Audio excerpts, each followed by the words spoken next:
Hello, testing. Okay. Are you able to hear me? Testing, testing.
Civil 20, India 2023 envisions a conception of civil society 2.0 in a world where individual, family, society, market and state can understand their respective roles better and supplement each other rather than engaging in conflicts.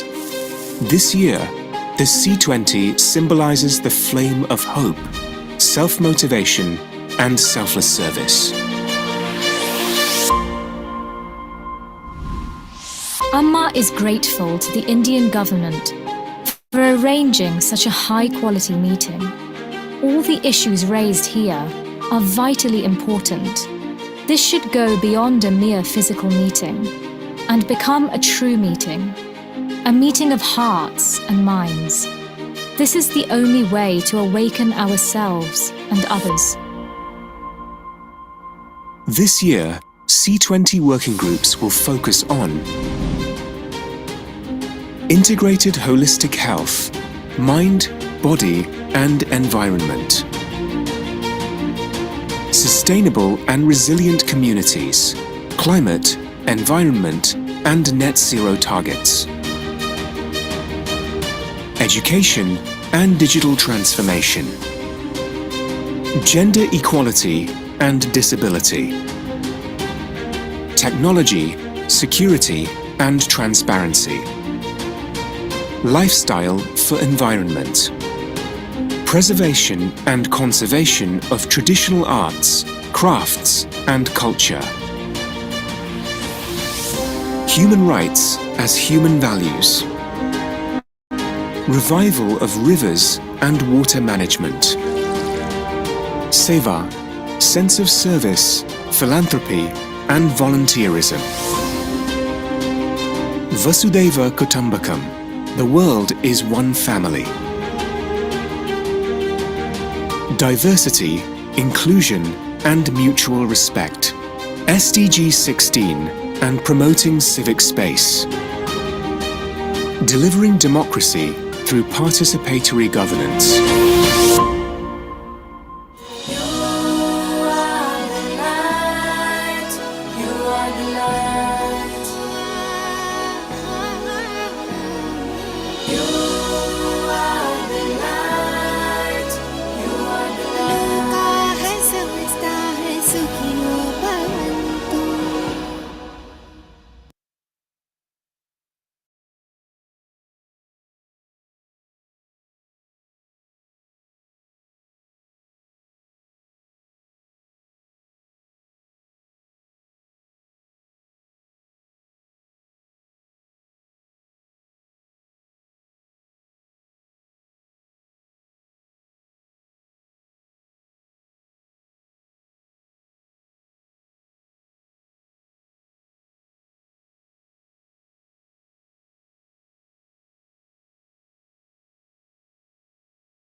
Civil 20, India 2023 envisions a conception of civil society 2.0 in a world where individual, family, society, market, and state can understand their respective roles better and supplement each other rather than engaging in conflicts.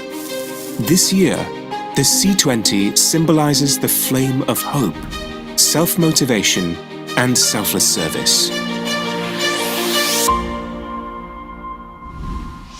Amma is grateful to the Indian government for arranging such a high-quality meeting. All the issues raised here are vitally important. This should go beyond a mere physical meeting and become a true meeting, a meeting of hearts and minds. This is the only way to awaken ourselves and others. This year, C20 working groups will focus on integrated holistic health, mind, body, and environment, sustainable and resilient communities, climate, environment, and net zero targets, education and digital transformation, gender equality and disability, technology, security, and transparency, lifestyle for environment, preservation and conservation of traditional arts, crafts, and culture, human rights as human values, revival of rivers and water management, seva, sense of service, philanthropy, and volunteerism. Vasudhaiva Kutumbakam, the world is one family. Diversity, inclusion, and mutual respect. SDG 16 and promoting civic space. Delivering democracy through participatory governance.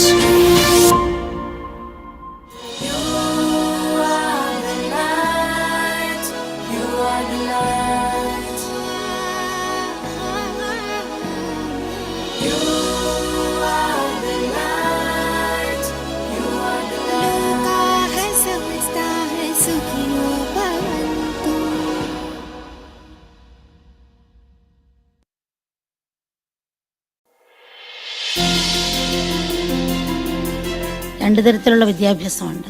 ഒന്ന് ജീവിക്കാനുള്ള വിദ്യാഭ്യാസം, രണ്ട് ജീവിതത്തിനുള്ള വിദ്യാഭ്യാസം. When we study in college, striving to become a doctor, lawyer, or engineer, this is education for a living. On the other hand, education for life requires an understanding of the essential principles of spirituality. The real goal of education is not to create people who can understand only the language of machines. The main purpose of education should be to impart a culture of the heart, a culture based on enduring values. Digital transformation is a bridge that can be used to instill awareness and strengthen the deep bonds students have between their nations, the world, fellow human beings, and nature. It is a tool that can be used to unify our relationships as a global family instead of creating a technological divide.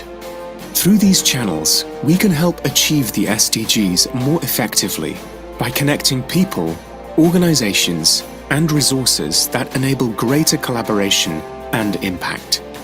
Digital education is an inclusive model that is for everyone. It can reach people in the most remote rural areas. It can be affordable for people who are economically disadvantaged. It can provide a means of communication for people with disabilities. The C20 Education and Digital Transformation Working Group will focus on inclusive education and accessibility, skill development, education for life, digital transformation, technology-enabled learning, and future of education. This working group also aims at addressing mental health awareness and solutions for substance abuse, with a specific focus on how this impacts today's youth and people from impoverished populations. By connecting through community-based programs, Health and social awareness can empower and build resilience in people who have fallen into depression and addiction due to poor socio-economic conditions. As the ultimate goal, they can return to confidence and dignity in their cultural diversity. Join our dialogues to ensure that education and digital technology are for a sustainable and equitable future. They are inclusive and accessible, regardless of background, location, or ability.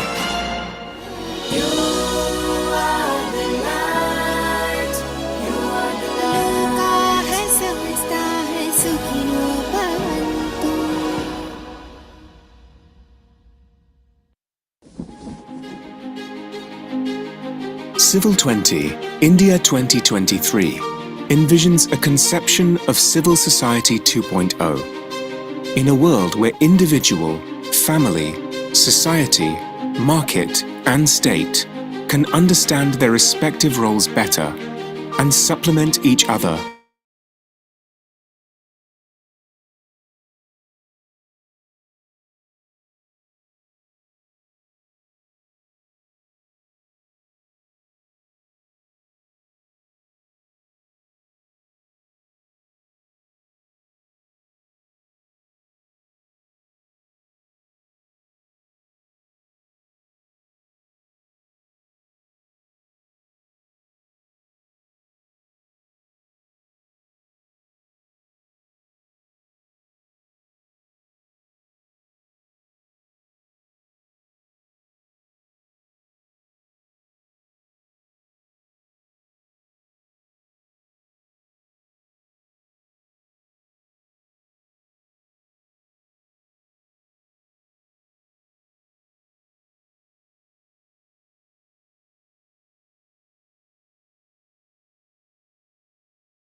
Distinguished guests, committee members, and participants, it is my honor to welcome you all to the two-day workshop on computational linguistics and inclusive education, organized by Amrita Create and Amrita School of Computing under the Education and Digital Transformation Working Group of C20 India. As we all know, the Group of 20 or G20 is the premier forum for international economic cooperation. It is an immense privilege that our Amma has been appointed as the chair of Civil 20 or C20. C20 India 2023 is a G20 engagement group for global civil society organizations to express their aspirations to G20 leaders. Education and Digital Transformation is a working group under C20. The working group is studying models for digitization, the use of digital measuring tools, gathering data for development, and emerging technologies for a digital world. Our workshop is aligned with the sub-theme Education for Persons with Disability under the Education and Digital Transformation Working Group, which focuses on the educational needs of students who have diverse learning needs and assistive technologies for education and alternative forms of communication. With Amma's blessing, we are delighted to have renowned speakers with vast knowledge and experience in computational linguistics and inclusive education who will enlighten us about the various disabilities, assistive technologies that can help support students with a range of learning challenges, and about how to use technology to address inclusive education for diverse learners. Now, I would like to welcome all our distinguished guests and speakers to the dais. Dr. Prema Nedungadi, the founding director at Amrita Create, chairperson of the School of Computing, Amritapuri, and the India coordinator of the C20 EDT working group. Welcome, ma'am.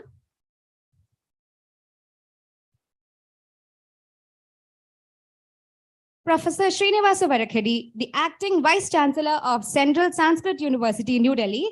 He will be joining us online. Dr. Manisha Vinodini Ramesh, Provost of Amrita Vishwavidyapidam, who will also be joining us online. Next, Dr. Madhumita Puri, Executive Director of the Society for Child Development, Delhi. Welcome you, ma'am.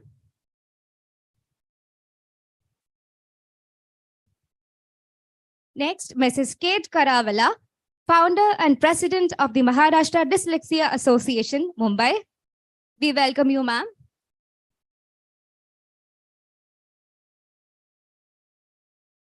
Professor Sriram Mittal, retired professor from the University of Delhi. We welcome you, sir.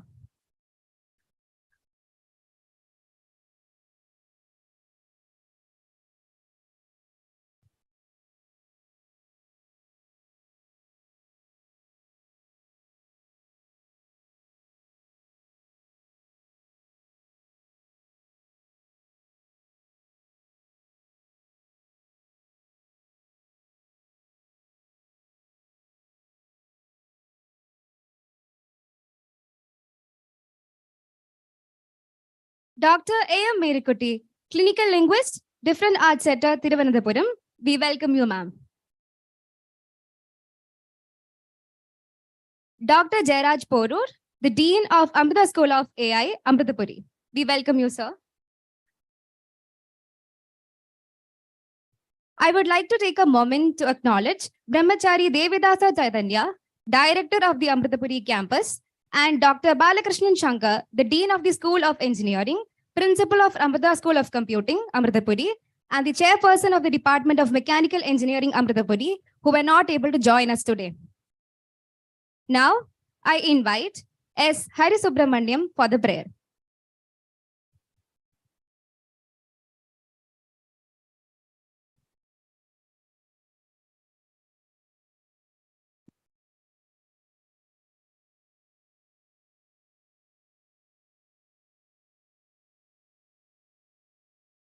ध्यायामोधवळावगुण्ठनवतीं तेजोमयीं नैष्टिकीं निग्धापाङ्गविलोकिनीं भगवतीं मन्दस्मितश्रीमुखीं वात्सल्यामृतवर्षिणीं सुमधुरं सङ्कीर्तनालापिनीं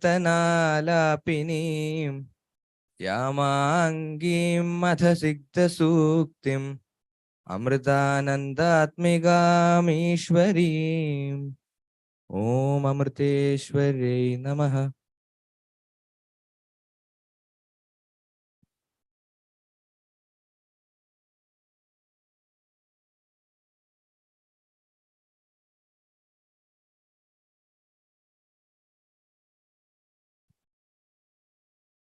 I request the dignitaries of the dais to kindly come forward for lighting the lamp.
We are grateful for your presence and your willingness to share your insights and expertise with us. I hope this workshop will be a productive and informative experience for all of us, and that we can work together to advance the cause of inclusive education for diverse learners. Thank you. Now, I would like to invite Dr. Prema Narangadi to give the presidential address.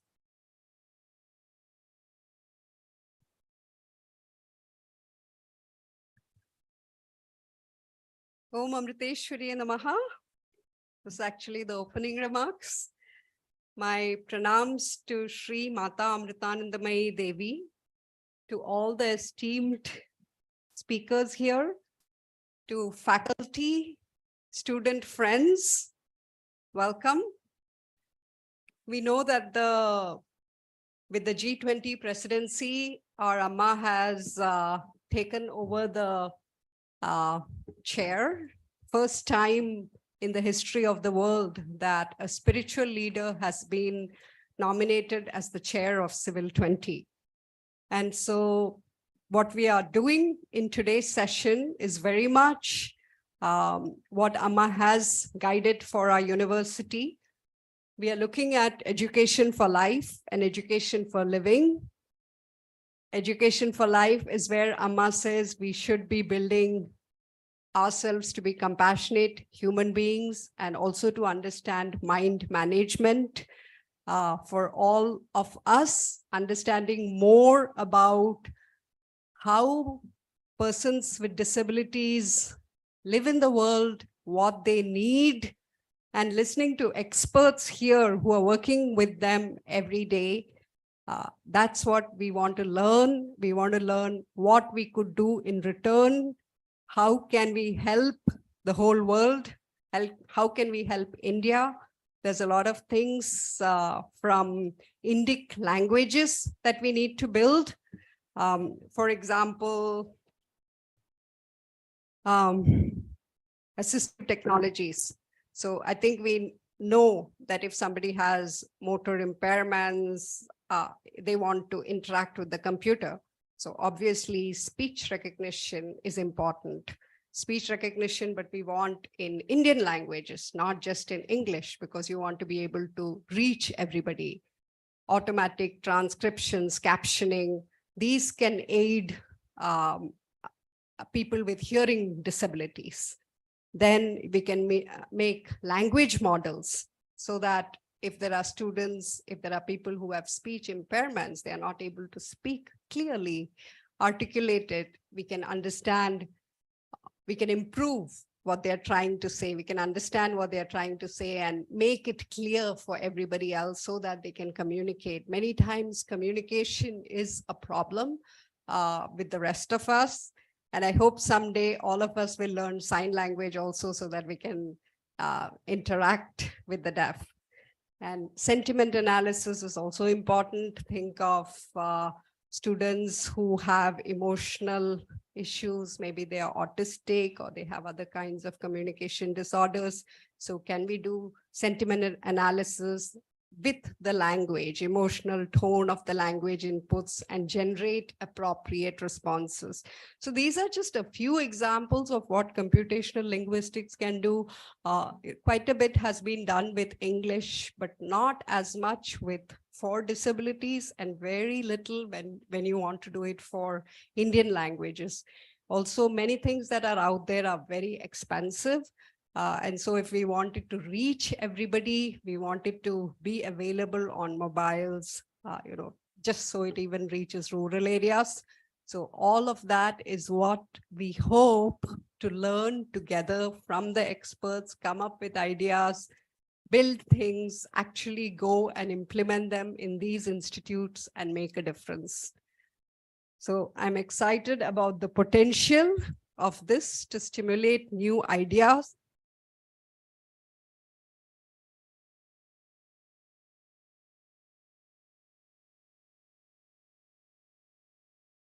I hope that together we can build and supportive technologies for persons with disabilities. Thank you.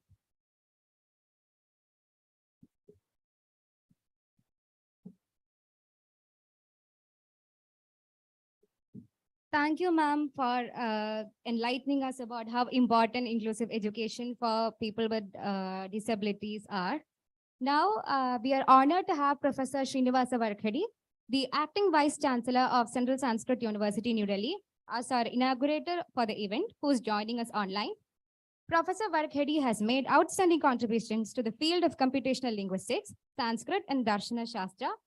Your esteemed presence and valuable insights will surely make the event even more informative and memorable for all the attendees.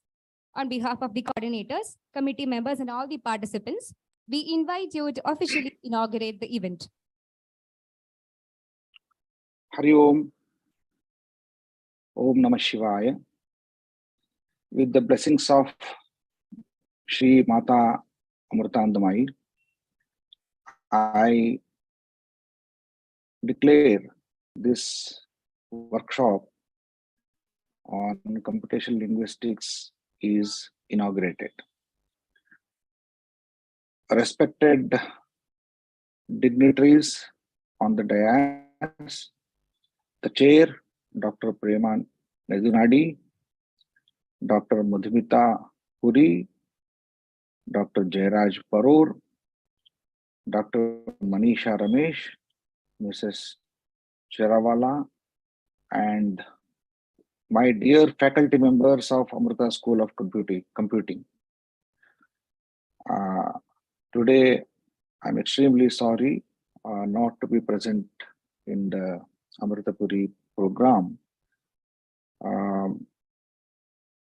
I'm very glad to be part of this very, very important program organized as part of C20, which is chaired by none other than great Adhyatmic spiritual guru of our times, Shri Mata Amrita-Andamayi. Today, India is celebrating its leadership in G20. The message that India has been giving for the ages, Ayam Nijah Paro Vit Gana Lakuchetasam Udara Charitanantu Vasudhaiva Kutumbakam. The entire world is a family, and it is our family. This message has been practiced and preached and practiced by Shri Mata to all of us. So we are proud, and we are proud to work under her leadership for the betterment of the civil life in the world. Today, Center for Research in Analytics, Technologies and Education, the CREATE, is organizing this wonderful workshop students faculty in computational linguistics.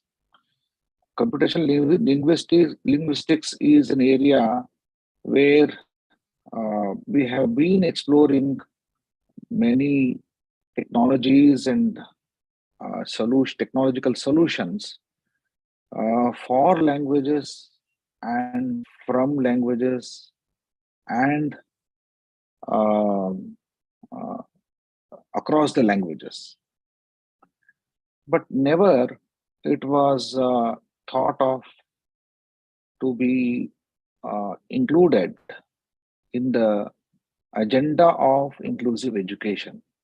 Thanks to the organizers, you have thought of this new to resolve the issues of new world order.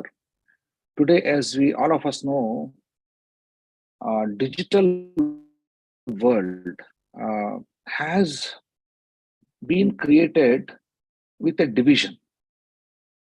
We have digital technologies should synthesize the world, but unfortunately, because of this problem, there is a digital divide. There are two worlds. One is digital world, and the other world is the world which is never ever touched by digital technologies. So we are living in two worlds. world without digital ideas, digital technologies, and we are living in digital world also. In order to avoid these dichotomies, many uh, many researches are going on. Today, let us focus on learning. Learning is all about exploring the new things, new avenues, and new ideas. It is not just collection of some data or information gathering. It's an experience. Learning is an experience. It is highly connected with spiritual journey. We should think of learning as a spiritual learning journey. It is not just just collection of some data and information. And today, this learning is hijacked by our education system, which is focusing on the education, not the learning. And technology, of course, will accelerate the education part. Whether we are really looking for technologies which accelerate the learning part, we should be very careful. All the faculty members, education institutions are very much focusing on the education part. I educate kind of ego, ahankara. Nobody can tame anyone. Nobody can teach anyone. Nobody can educate anyone. One should learn. We should be very kind. As Amma says, we should be very kind to the human beings that explore, they want to learn. So we should be uh, creating such environment. Then only learning is possible. So let us focus on being. Let us focus on experience. Today, technologies are excellent, and the technologies can stimulate the mental conditions and experience something. Today, we are living in the world of chat GPT. We should really think of the advancement of the technology in AI. Chat GPT is an independent thinking without human intervention. And don't discuss on how it is possible, but discuss on how to guide it. Because when I think of the journey of computational linguistics, people, did not give much attention to Panini. Of course, in India, many people, India and outside, many people gave attention to the Indian theories where Panini and Bhartrhari stood apart. And Panini is the father of computing, of course, we are of now. Though there were no machines,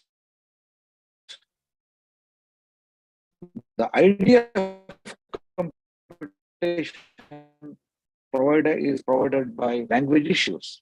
Different can think of. I don't go into the details of those areas because experienced learned speakers will bring a lot many issues to before you. One thing I would like to bring to the forum here. When we think of computational linguistics, of course, we need to balance the technology and the idea of computation and languages and language issues. And of course, the point. Now, there is a new thing, one thin line we should understand. In one sense, the new phase of AI, Chat GPT, is really demolishing the all beliefs and structures of our computational linguistics. That's one. There is a big challenge before us. And the other side, we have of Indian thinking, and so now in order to understand when the medical technologies were growing, all of a sudden there was a breakthrough.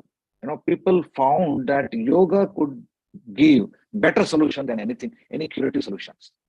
ChatGPT could be a curative solution, but Indian theories will offer a kind of solution without any uh, uh, problems. So today we are trying to build the technologies around human. No, we are trying to build the human life around the technologies. Technology-centric human life. What we should focus on is, let us build the technologies around human life. Therefore, learning becomes very important. Learning is not possible from the machine. Machine cannot learn. Machine can think. Just understand. Machine can think, but it cannot learn. Thinking is totally different. Learning is totally different. So we should blend the ideas, best of technologies, and keeping the human life and learning in, because learning is an experience. As I said, learning is an experience. So we should blend them together, and a human-centric technologies we should focus on. I think today this is what the message given by Amma, and I salute the efforts, and under the leadership of our Honorable Prime Minister Modi ji, the entire education system has been recreated and has been recreated through national education policy. And as part of national education policy, let us work together and let us seek the blessings of Mata Amritanandamai, and uh, the world will not be a digital world, rather than it's a world of human experiences with the digital explorations. Thank you very much. Thanks for giving this opportunity. And I wish you all the best for future deliberations. Dhanyawad. Thank you, sir, for your valuable insights on how education is not just about gathering data, but it should be looked in the form of spiritual learning, and also how important digitization and technology nowadays is. Now, I would like to invite Mrs. Kate Karavala, the founder and president of the Maharashtra Dyslexia Association. Her hard work, determination, and perseverance resulted in the association expanding and developing, ensuring that children with specific learning disabilities have access to high quality testing, assessments, and remediation. Your experience and expertise will be an asset to the workshop.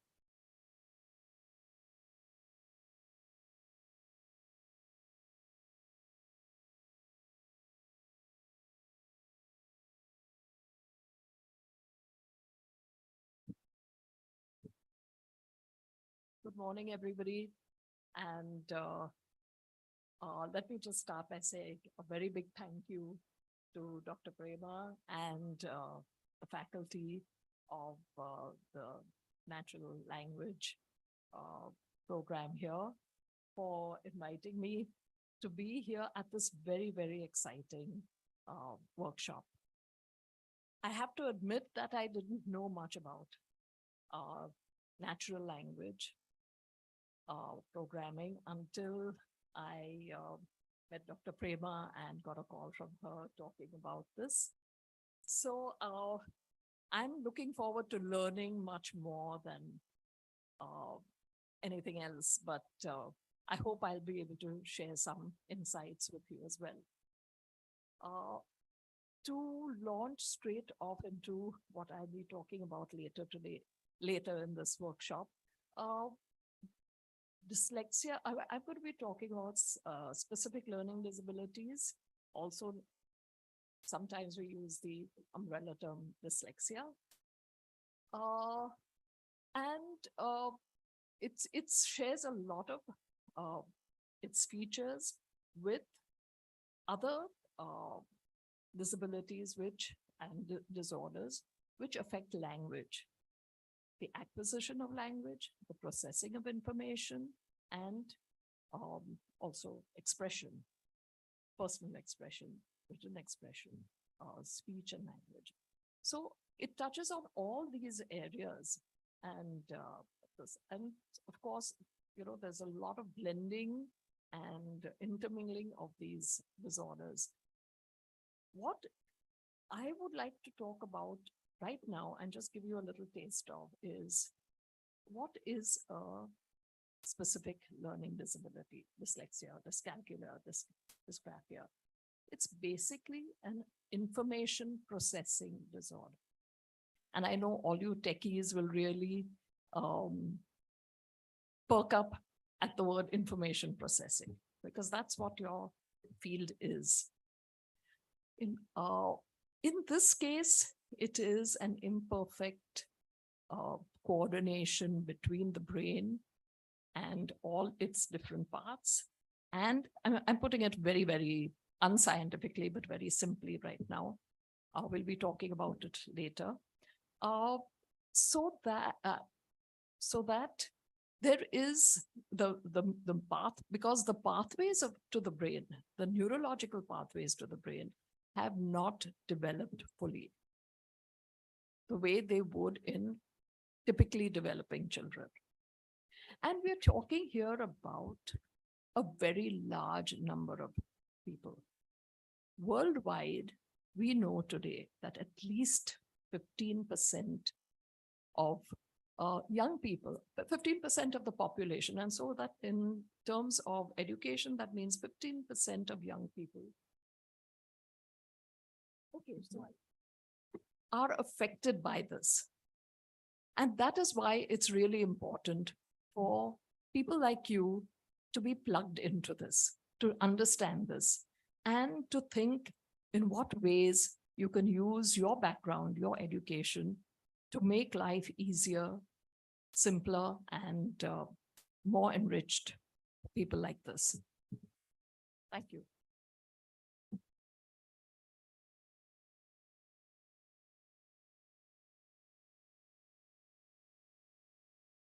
Thank you, ma'am, for your valuable insights. Next, I would like to invite Dr. Manisha Vinodini Ramesh, Provost of Amrita Vishwavidyapeetham and Director of the Amrita Center for Wireless Networks and Applications, AWNA, who is joining us online. She is also the Dean of International Programs and the School for Sustainable Development. She is a renowned expert in the areas of wireless sensor networks and disaster response and recovery.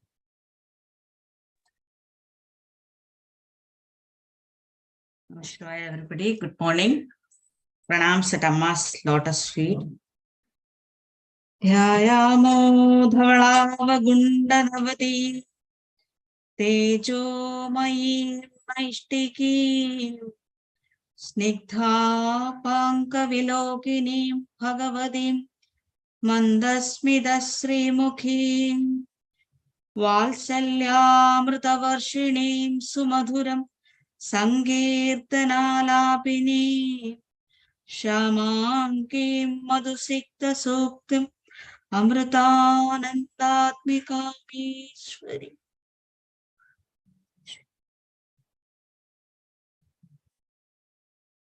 Good morning, everybody. I hope I am audible. Very happy to see each one of you join this program. I will try to quickly bring in the perspectives under which Amma has brought in this university. And the way Amma has built the research ecosystem in the university, which has helped us to see the research in a completely different manner. The first and the foremost difference in this university itself, its founding chancellor is Amma, who actually stands for the people and builds an ecosystem where love and compassion prevails. The key vision which Amma has brought in for this university are education for life and for living, where she gives the most importance as the purpose of the education should be to impart a culture of heart, That's what we miss today. And that's what Amma is trying to bring in the future generation. At the same time, Amma is also looking forward to build a generation of researchers who are compassion driven, who will use their research to serve the lowest and most vulnerable strata of society and work on global challenges hand in hand with collaborators so that there can be a global impact, and the best of the two streams of the cultures, the East and West, can be brought together to bridge the divide and build a peaceful and prosperous world for everyone. Amrita, at a glance, it is a multi-campus, multidisciplinary university with areas of disciplines happening from management to arts, humanities, communication, social science, engineering, computing, sciences, agriculture, biotechnology, medicine, Ayurveda, dentistry, pharmacy, and interdisciplinary like sustainable development, AI, and culture and spiritual studies and cognitive sciences. And it today has 8 campuses all over the country, as you see in the image, and with 220 plus programs. With almost 20 years in existence, we are able to come up with a NIRF ranked as 5th and A++ category. What we feel as most proud is in the THE impact ranking, we are first in India and 41st in the world, and 8th in the world in good health and well-being, 8th in gender equality, 15th in clean water and sanitation, and 32 in quality education. This clearly tells you that where our focus is, how we are looking forward to make sure the vision which Amma has put in to be taken forward. And what we have seen is that even though research has focused and have moved forward, billions are still at the bottom of the pyramid, and we are looking forward how we can translate the advancements. For this, Amma has brought in the compassion-driven research initiative, which can bring in a transformative and translational solutions while raising from self-centered goals to selfless societal goals and building solutions that are useful for others, thus making people and communities happier by reducing their sufferings. To achieve this, multidisciplinary research centers with strong focus on research encompassing multiple disciplines has been brought in. There are several of the research centers which are focused with interdisciplinary areas, whether it is wireless, IoT, water, energy together, where it is nanoscience, and the healthcare technologies, healthcare needs, and molecular medicine brought in together, haptic devices with vocational education brought in together, and amateur labs, cybersecurity systems and networks, Center for Research in Analytics and Technologies Education, who is organizing this conference, Mind Brain Center, where they bring in the spirituality and the neurology together, Center for Internet Security and Artificial Intelligence, and at the same time, very specific thematic focused areas also to go deeper into each of the areas where we have centers which look on computational engineering and networking, Center for Advanced Materials and Green Materials, Center for Automotive Research Technology, TIFAC Center of Relevance Excellence in Cybersecurity, Center for Women Empowerment and Gender Equality, Humanitarian Technologies, Automotive Center, Center for Advanced Research in Ayurveda. Like that, all this plethora of areas has been brought in and connected through research centers and the different schools prevalent.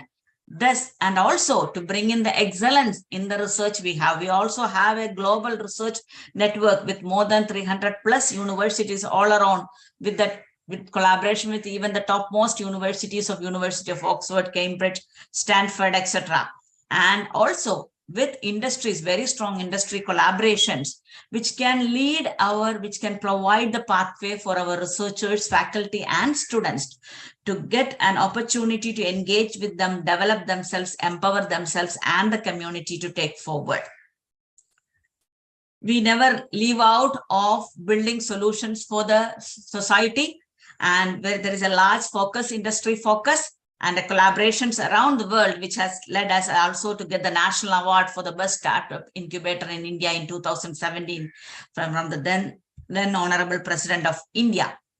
And over years, this has been also one of the priority in the university to take forward the capability of our students and the faculty. And combining them together has led to building a lot of joint centers in the university with the strong research centers and national centers all over the world. to take forward the research. And we also provide opportunities for all our faculty to take forward research, not only with the societal focus, at the same time with the excellence, par excellence they can follow. This has helped us to have larger number of world's top 2% scientists, which has been brought out by the list by the Stanford and based on the citations, H-index co-authorship from Scopus.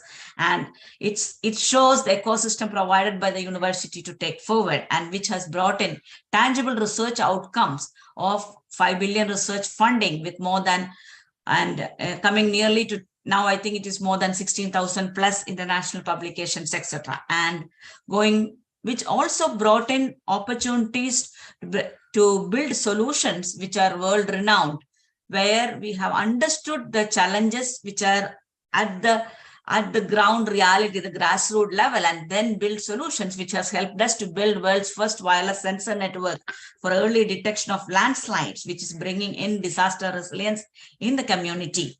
Asia's first upper arm doubled hand transplants, and India's first haptics and AI and big data technology for skill development, where when everybody else was using haptics technology for the medical simulations, and here we are taking it to the down to empower the women. At the same time, we have built communication technologies for fishermen. We have looked at the sanitation challenges and the diabetics care, coming up with the low-cost devices, one of the major need of the country on building low-cost devices, and thus bringing in the hardware systems, which is the strength of the country also. And based on all those things, different innovations has been brought in the university as first in the world and also the first in the India. I am not going deep into any of these things. And this has helped us to bring in a lot of innovations in education technologies, where we have been able to achieve about 21 states we were able to reach with tablet-based education, 45,000 schools with online laboratories, and 1.3 million students through virtual laboratories, etc. So it goes into different areas, and at the same time, we were able to also bring in innovations in IoT-enabled systems, AI, ML-based prediction models, blockchain-based micropayments. And Amrita's one of the core area is the AI plus X, where X means from any area we are collaborating on the AI area, and where we are trying to build the strength in bringing out the inherent relationships among the interdisciplinary areas and bring out the outputs which can be useful by the society in working in the areas of disaster early warning, genetic code sequencing, healthcare, disability support, surveillance, etc. And also into different areas like water and sanitation, where he worked in 22 states with the 1.5 crore beneficiaries, and biomedical side with coming up with wearable devices, lab on chip, and AI and health. And with having 2 large medical schools in our university itself is giving us a lot of strength, with more than 40 nodal centers around the country working with the community. And another major area is skill development and livelihood, with 300,000 plus women has been trained to build sustainable financial models and build livelihood models, and with vocational education using haptics. All these are because of the interdisciplinary approach which has been brought in the university to take forward the things. And this has helped us to even to come up with rapid solutions when the need arises during the COVID scenario, to build affordable devices that can be quickly deployed, and more than 200 patients were quickly deployed with these different applications to take care of their health scenarios. And we never stop with that. We also bring up with the research outcome as products with the different TRL levels. And as I said that we are only 20 years in existence, we are still young, and we are trying to build and move forward. And several of our outputs, like bar bending simulator, which is used by L&T machine shops, and the oceanet, which is used by the fishermen. So you can see the products can be used either the high in the industry or to the down to the grassroots level where it is needed. That's how Amrita is working, and this has helped us to bring in a lot of major research with a lot of collaborators in different areas of water, energy, education, skill, health and sanitation, and disaster management moving forward. And that has brought in a larger research outcome with more 150 plus patents going forward. But we never left what we are intended to.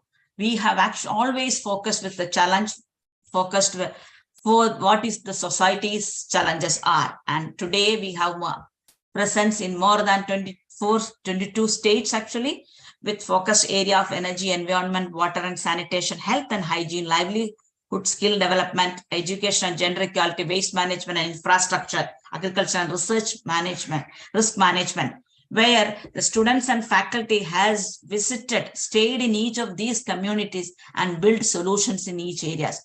See the transformative approach where the students are able to understand the challenge, work with the community, co-develop the solution, make sure the solution is sustained over time, and it is giving an empowerment to the community. This Live in Labs program is making a transformational approach and thus bringing in solutions, thus making a generation which is far different from other students who are connected to the society, who are driven by compassion actually. And thus we were able to come up with several products which are able to be used by the community and maintained by the community, and this providing the contribution into the SDG areas also in each of the different areas, which has brought in outcomes of clean drinking water solution of $145 million, women empowerment of 4,000 plus, healthcare for providing over 3 million patients, and reinventing the challenge of the toilet, and Amala Bharatam campaign, a large nationally recognized campaign for sustainable waste management.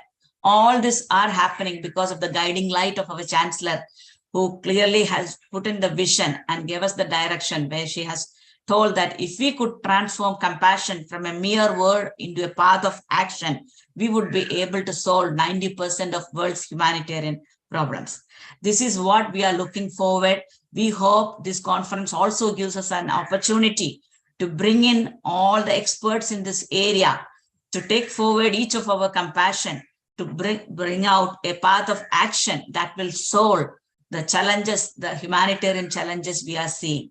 And thank you, everybody. Very happy to see you, and humble pranams to each one of you. Thank you.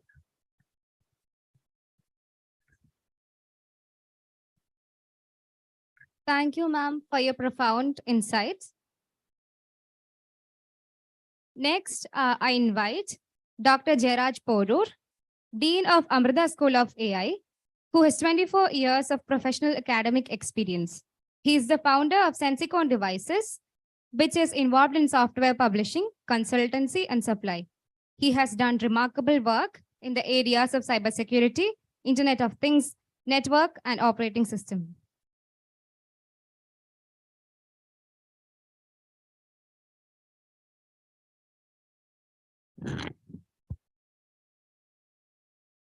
Sure.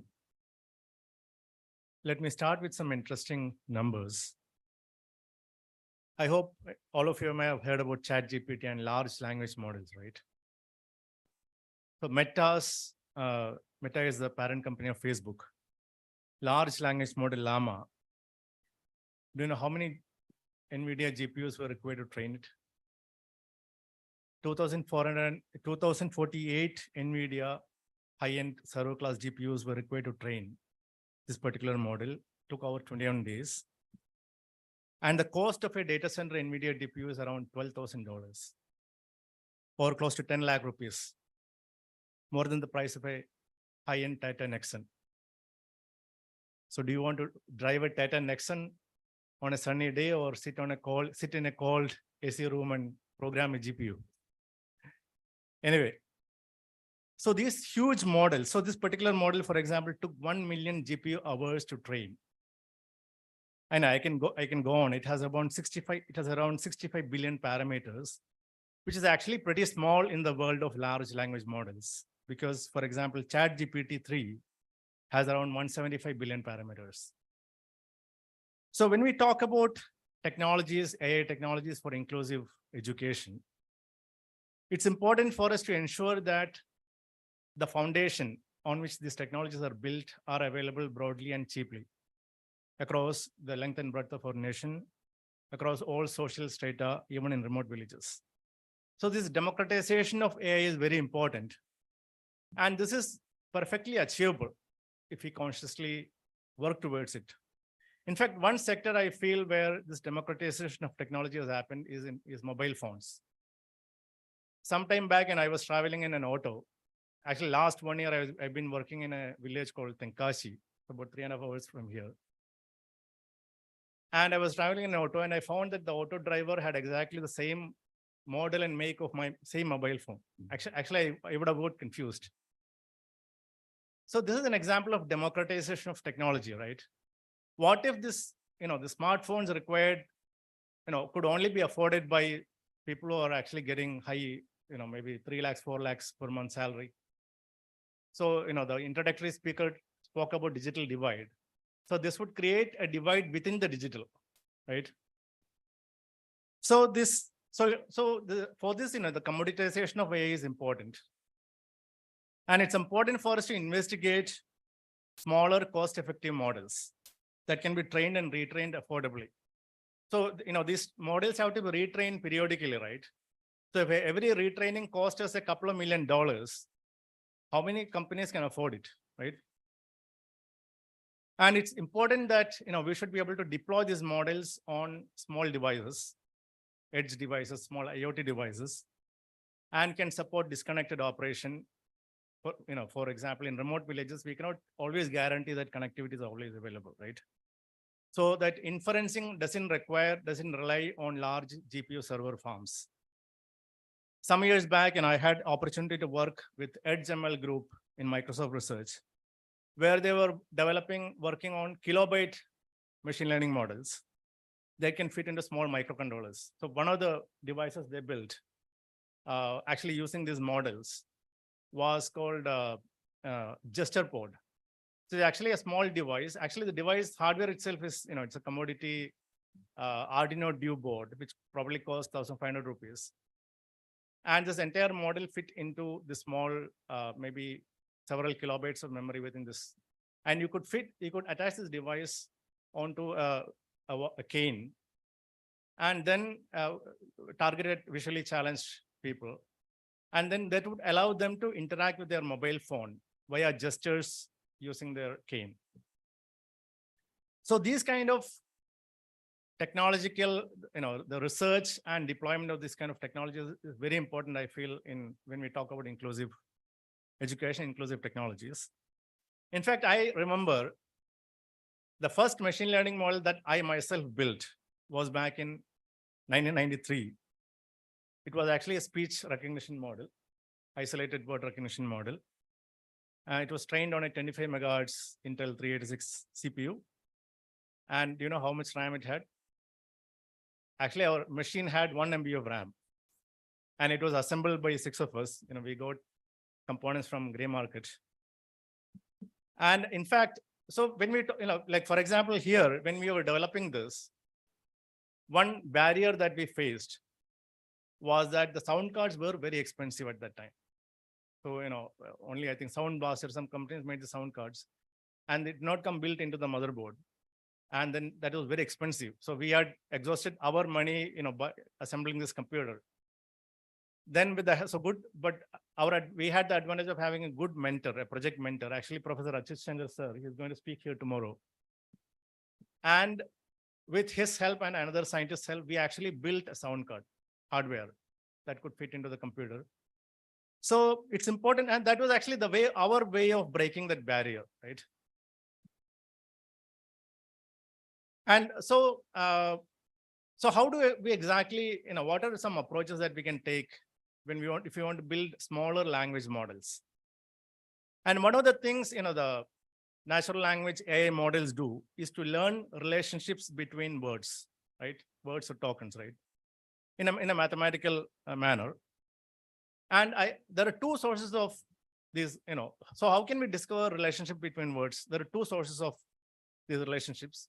One is the content, right? There are a huge amount of content available on the internet. So we can look at the content, and then maybe the statistical nature of the content will allow us to discover this relationship. The other is the language itself, right?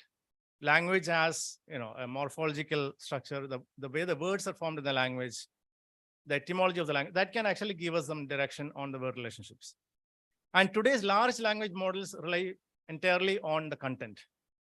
So they learn mathematical representation of words or tokens that capture relationships between words or tokens by training on huge volumes of text from the internet.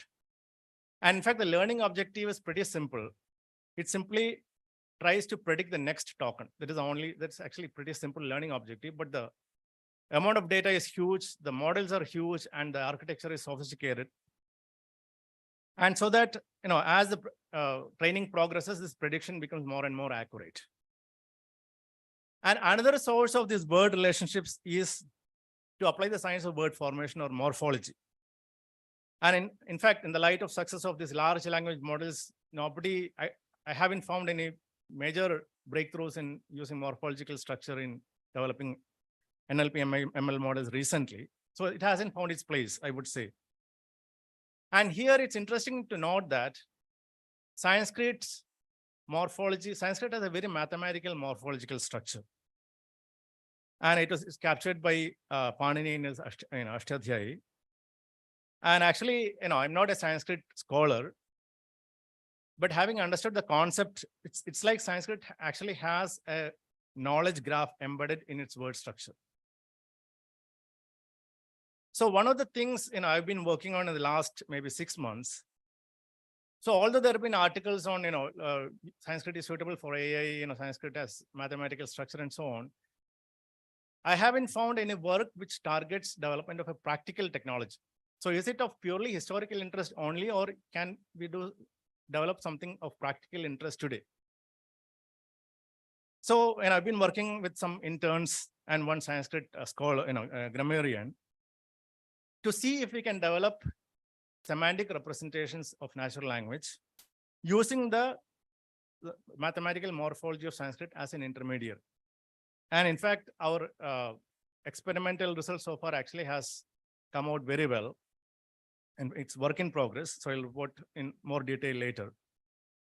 And I feel that these kind of lines of investigations to exploit the linguistic structure of the language, especially Sanskrit language, could result in low resource models that could be deployed. It may not be able to solve all the natural language understanding tasks. So we are not saying we are going to replace large language models, but it could have a major role. It could solve some important problems. And we are working on it more, and we'll maybe next year, during such a seminar, maybe we can report more. Thank you.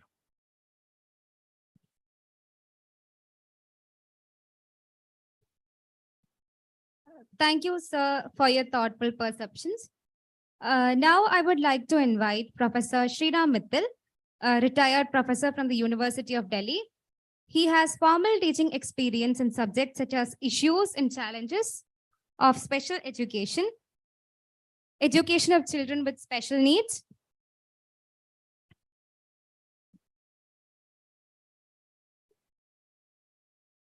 Shall I start?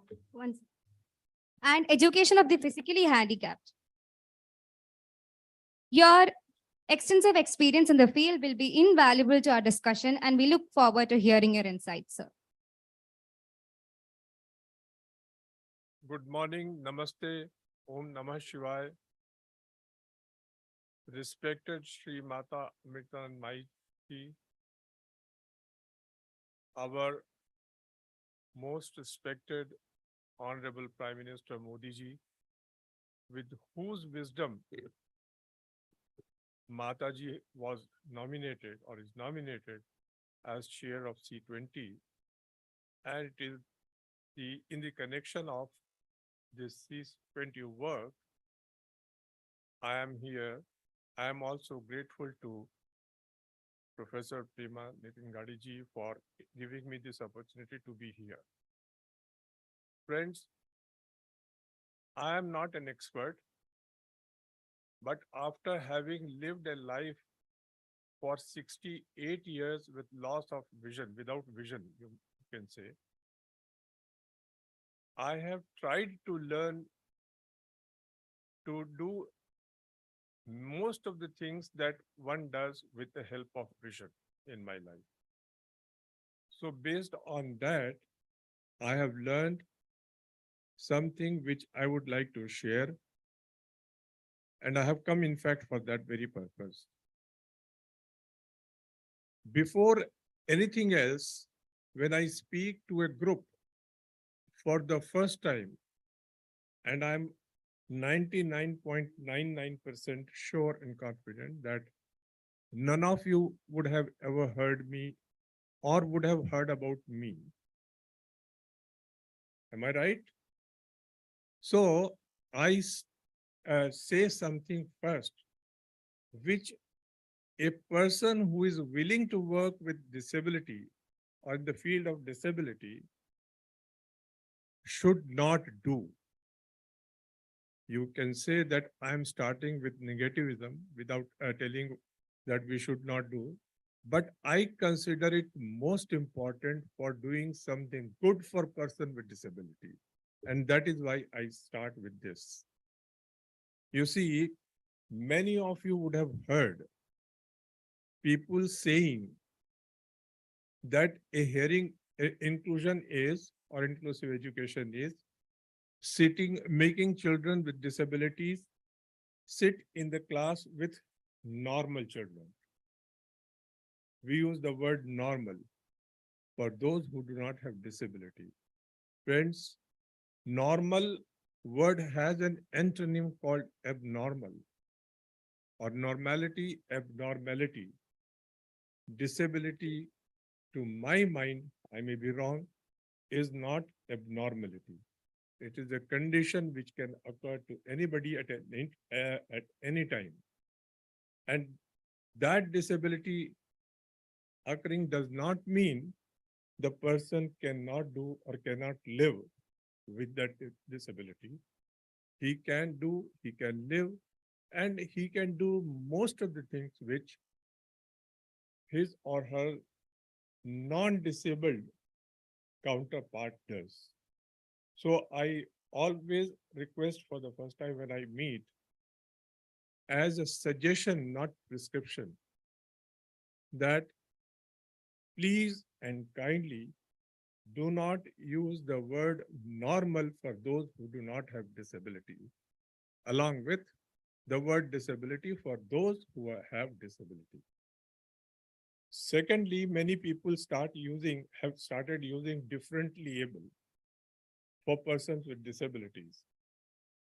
To my mind, each one of us and all of us are different from others in one way or the other. If a person with disability is differently able, others are also differently persons with different who are differently able. Thirdly, we should not use the word challenge for disability, because I consider challenge that which can be overcome or which can be removed. Disability can neither be overcome nor be removed. It can be learned to adjust with. We learn to adjust with disability. We learn to perform things with after being disability in, if possible, the same way, otherwise in some way differently, those things which a person with no disability does. Therefore, I always prefer to be called as person with blindness or visual disability, person with hearing impairment or hearing disability, person with intellectual disability, and so on. Because each one of us is first a person and then a person with or without disability. Because the needs, primary needs, basic needs of all the people who are here and elsewhere have the same. If you apply Maslow's theory of hierarchy of needs, can you say that the person with disability does not have a need to have food, shelter, sleep, this and that? No, he also or she also, whether he or she is blind or hearing impaired or intellectually disabled or locomotor disabled, all of them need all of them have the same needs, basic needs, which a non-disabled person has. Therefore, we should not use the word blind first. We should use a person with blindness or person with visual impairment, visual disability, and so on.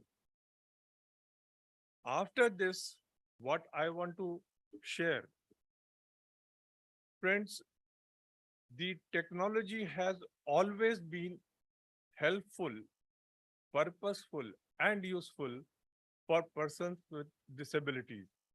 Right from the day when the human being first time learned or started using their senses, their started performing anything, they started using technology.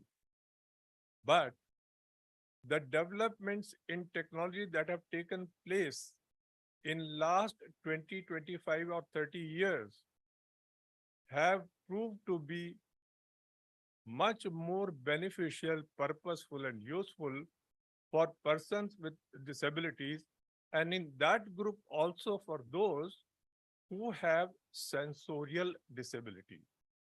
When I say sensorial disability, I mean blindness or visual impairment or hearing impairment, deafness. You see, as I told you, I lost my vision when I was just about 6. That is, now I'm 74, 68 years ago. When I was in school in Dehradun, there were no system, no technology, nothing available to produce a book fast enough. I had to, when I was in class 5, transcribe the book of social studies Prithvi Ki Parikrama for my class 6th, 7th, and 8th on my own. Somebody dictated me, I wrote. And this way one copy was prepared, and that copy was used by me as well as 5 or 6 of my classmates in 6th and 7th and 8th class. Similarly, the book of history, Itihas, the title used to be at that time prescribed by UP board was Hamara Itihas, Hamara Nagrik Shastra. All these books I transcribed on my own. Because in those days, to prepare a book in Braille, which is the script used by blind people to learn to read, or persons with blindness to learn to read. Now, the technology has developed to that extent that we can produce a book of the entire curriculum of a school from class 1 to 12. If we have their soft copy available with us in not more than 3 to 4 days, if we want to do that. The facilities, the machines are there. The machines in our country also, though they are very expensive, but with the support of the government under a scheme, financial assistance is provided to those NGOs or even state governments who want to set up large-scale Braille presses for their persons with visual impairment. In your state here in Kerala, Kerala Federation of the Blind is a non-governmental organization which is based in Trivandrum, but they have their center in Kannur also. Kannur, am I pronouncing correctly? Where there is an airport also. In that place, they have their Braille press, where they have installed 2 machines with the government support, which can produce 2,000 pages every hour. Each one of those 2 machines can produce 2,000 pages per hour. Now, in my childhood, earlier, I had to depend on someone or the other to write a letter for me, to read a letter for me coming from my parents. because I was staying in the hostel. Today, technology is available with the help of which you don't need anybody's support if you have that technology device or software. And if you have learned its use, you don't need anybody's support. You can yourself type, you can yourself manipulate, you can yourself send, receive, access, so on and so forth. There are softwares which are open source also and purchased ones also. There is one software called JAWS Access, which facilitates reading screen of the computer. And what is appearing on the screen, one can, that software converts into speech and you can listen. Inside in the computer, there is a text-to-speech engine, TTS, and in that computer, there is a sound card. With the help of them, one can listen what is there on the screen using the commands or keyboard commands of that screen reader. Similarly, on mobile phones. Today, what is important is that we should try to have technology centers to begin with national level, then on regional levels, wherein all technology, today hundreds and hundreds of softwares are available for different purposes. Several machines are there. And if all these are made available at one place, people can learn, people can come, see them, try to learn to use them, and then can teach to their persons with disabilities, blindness or hearing impairment. At the same time, they can also involve themselves. If they have background, technology background, they can themselves perform reverse engineering and can learn or can develop indigenous softwares or machines for the use of our populations of persons with different disabilities in this country. Today, we have to import most of the technology from abroad. Some efforts are being done here to develop some machines or devices, but most of the devices, most of the machines, software are purchased. I talked just now about a software called JAWS for Windows. JAWS expanded version is Job Access with Speech. And that software, you know how much it costs? It costs $1,200 or so. How many of us in this country or in other developing countries can afford to have one for us? In 2012, there was a conference of an organization called International Council for Education of People with a Visual Impairment. And in that conference, some people came with a proposal that we should try to develop a software for accessing printed material.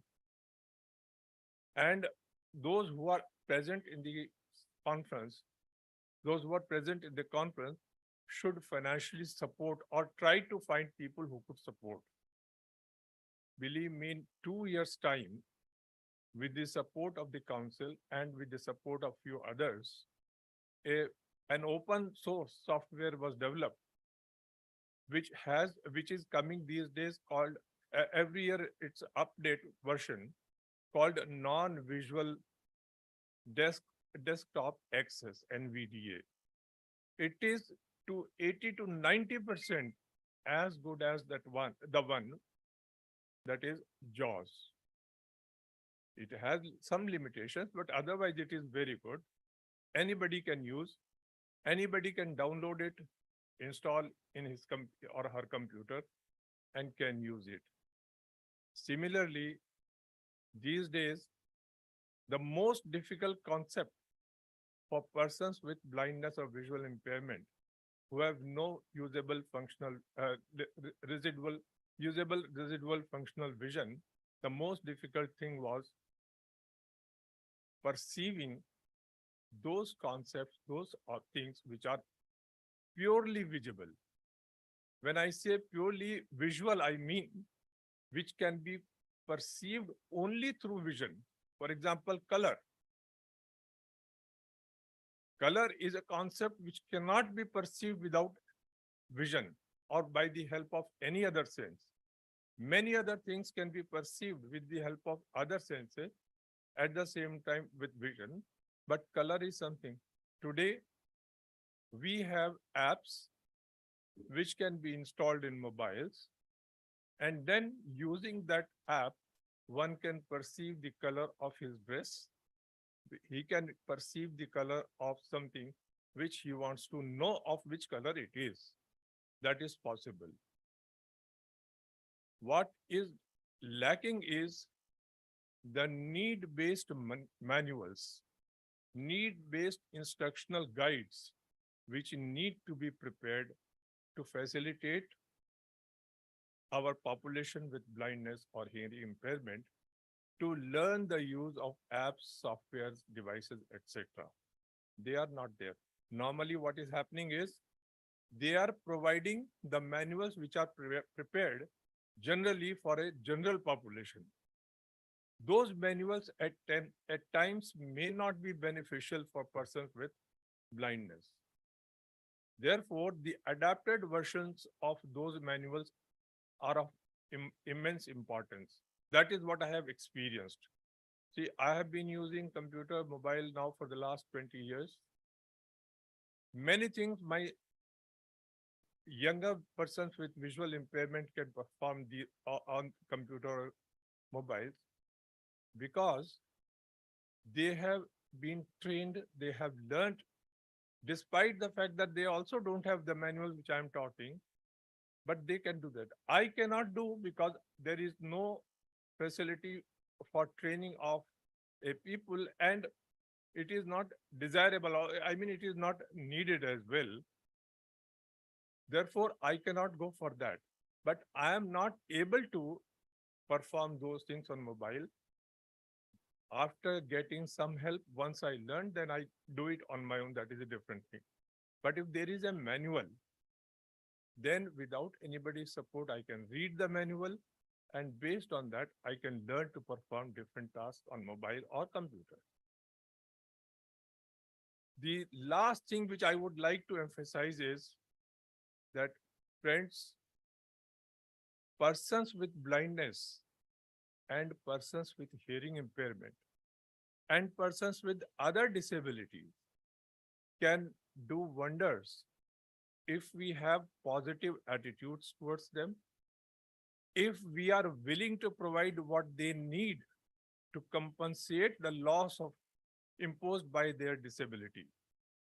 They can do that. I'm sure none of you who are even from mathematics or education background would have heard the name of Nicholas Sanderson.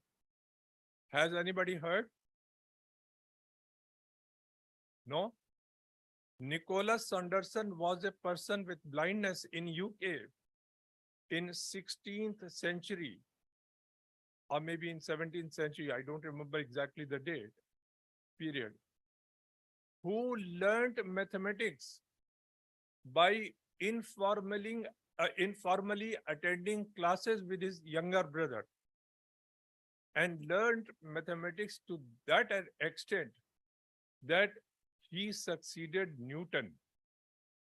He succeeded Newton. How? See, when Newton was asked at the time of his retirement that who could teach maths in the university in his place, his answer was Nicholas Sanderson. You can check on the web. Today, nobody can tell lie, because everybody can find out whether what was told is a lie or correct. You can check it. It is there on the website also. Then Newton said, it is Nicholas Sanderson. Then the question came, he doesn't have a degree. He did not have a degree. He was neither a graduate, what to talk of postgraduate or PhD. Honorary degrees were conferred on him. Somebody say it might have been a fluke. But friends, he taught mathematics for 20 years in that university. Teaching for 20 years mathematics in a university cannot be a fluke. Am I right? Okay.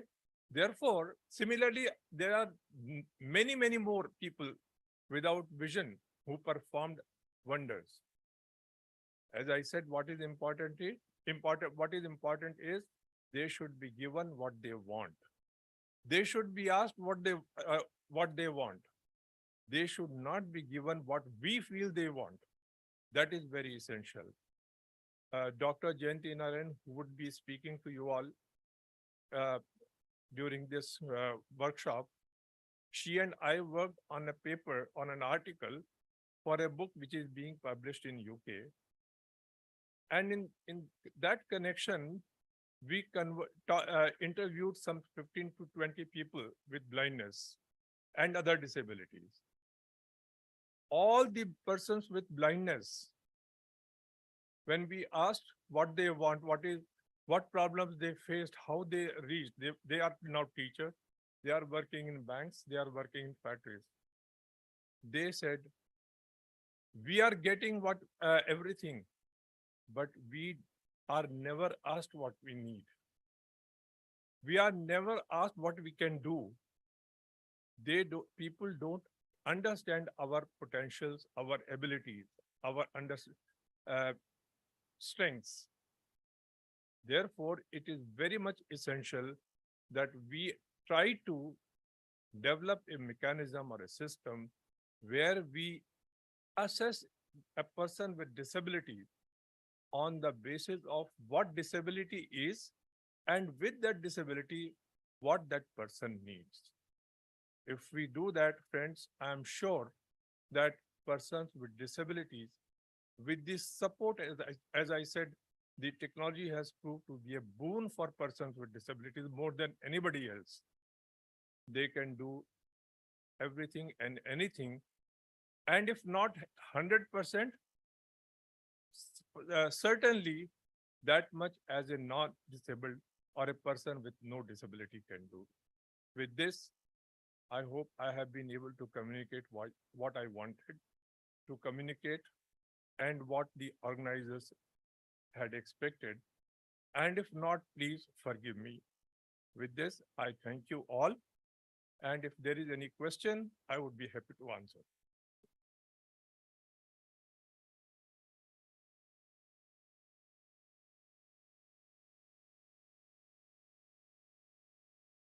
Friends, my English, because of speaking English and Hindi, after having worked in North for 42 years in 3 different universities, because wahan par hum log, we use khichdi. You know khichdi, what it is? In Tamil, you call it pongal. I think in Malayalam here also you call it, where everything is there. So we use English, Hindi, Urdu together. So that is why at times it becomes difficult when we talk specifically in one particular language to be grammatically correct. There may have been some errors or mistakes. Thank you. Yeah. Oh, I know.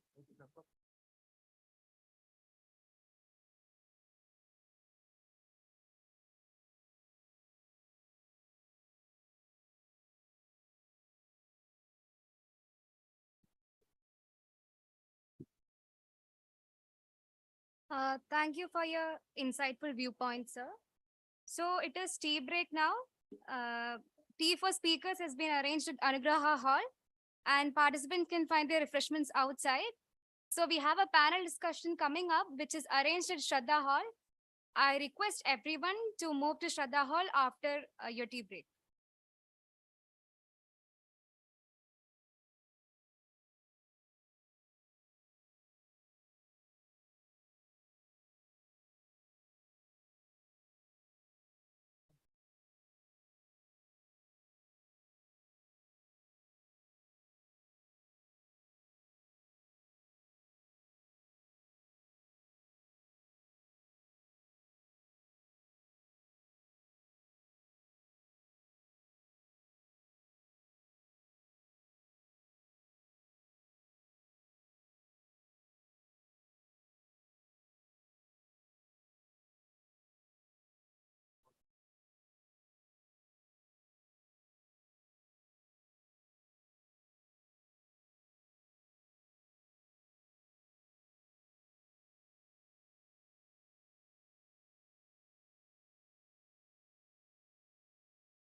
C20 India 2023 envisions a conception of civil society 2.0 in a world where individual, family, society, market, and state can understand their respective roles better and supplement each other rather than engaging in conflicts.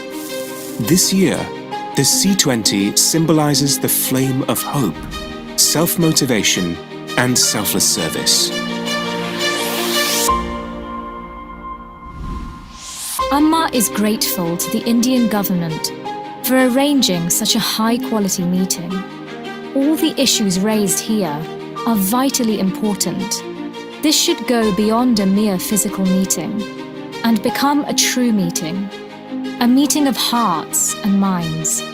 This is the only way to awaken ourselves and others. This year, C20 working groups will focus on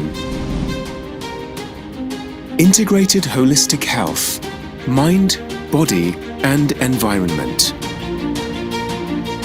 sustainable and resilient communities, climate, environment, and net zero targets,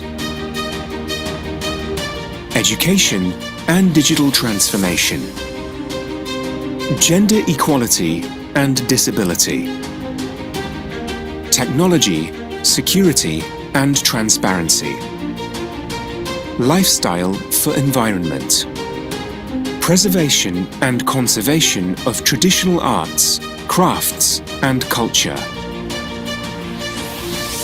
human rights as human values, revival of rivers and water management, seva, sense of service, philanthropy, and volunteerism. Vasudhaiva Kutumbakam, the world is one family. Diversity, inclusion, and mutual respect. SDG 16 and promoting civic space. Delivering democracy through participatory governance.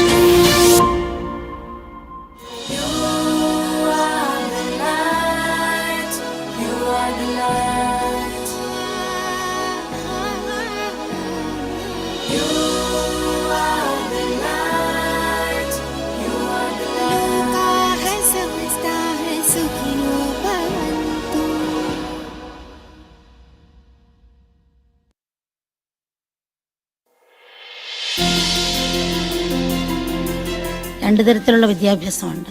ഒന്ന് ജീവിക്കാനുള്ള വിദ്യാഭ്യാസം, രണ്ട് ജീവിതത്തിനുള്ള വിദ്യാഭ്യാസം. When we study in college, striving to become a doctor, lawyer, or engineer, this is education for a living. On the other hand, education for life requires an understanding of the essential principles of spirituality. The real goal of education is not to create people who can understand only the language of machines. The main purpose of education should be to impart a culture of the heart, a culture based on enduring values. Digital transformation is a bridge that can be used to instill awareness and strengthen the deep bonds students have between their nations, the world, fellow human beings, and nature. It is a tool that can be used to unify our relationships as a global family instead of creating a technological divide. Through these channels, we can help achieve the SDGs more effectively by connecting people, organizations, and resources that enable greater collaboration and impact. Digital education is an inclusive model that is for everyone. It can reach people in the most remote rural areas. It can be affordable for people who are economically disadvantaged. It can provide a means of communication for people with disabilities. The C20 Education and Digital Transformation Working Group will focus on inclusive education and accessibility, skill development, education for life, digital transformation, technology-enabled learning, and future of education. This working group also aims at addressing mental health awareness and solutions for substance abuse, with a specific focus on how this impacts today's youth and people from impoverished populations. By connecting through community-based programs, Health and social awareness can empower and build resilience in people who have fallen into depression and addiction due to poor socioeconomic conditions. As the ultimate goal, they can return to confidence and dignity in their cultural diversity. Join our dialogues to ensure that education and digital technology are for a sustainable and equitable future. They are inclusive and accessible, regardless of background, location, or ability.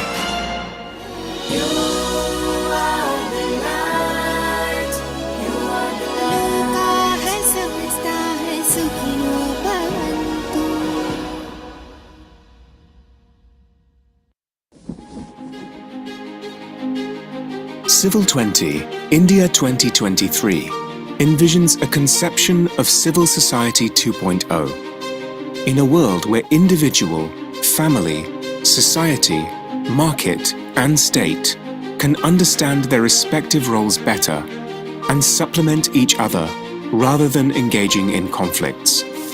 This year, the C20 symbolizes the flame of hope, self-motivation, and selfless service. Amma is grateful to the Indian government for arranging such a high-quality meeting. All the issues raised here are vitally important. This should go beyond a mere physical meeting and become a true meeting, a meeting of hearts and minds. This is the only way to awaken ourselves and others. This year, C20 working groups will focus on integrated holistic health, mind, body, and environment. Sustainable and resilient communities, climate, environment, and net zero targets. Education and digital transformation. Gender equality and disability. Technology, security, and transparency. Lifestyle for environment. Preservation and conservation of traditional arts, crafts, and culture. Human rights as human values. Revival of rivers and water management.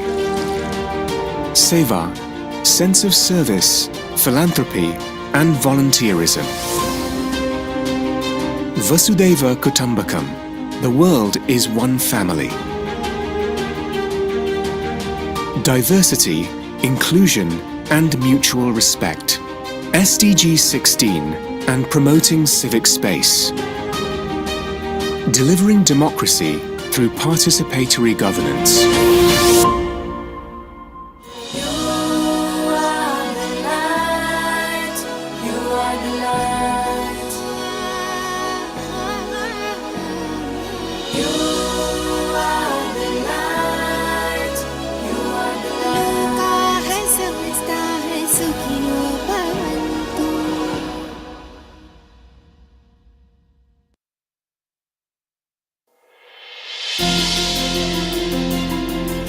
രണ്ട് തരത്തിലുള്ള വിദ്യാഭ്യാസമുണ്ട്.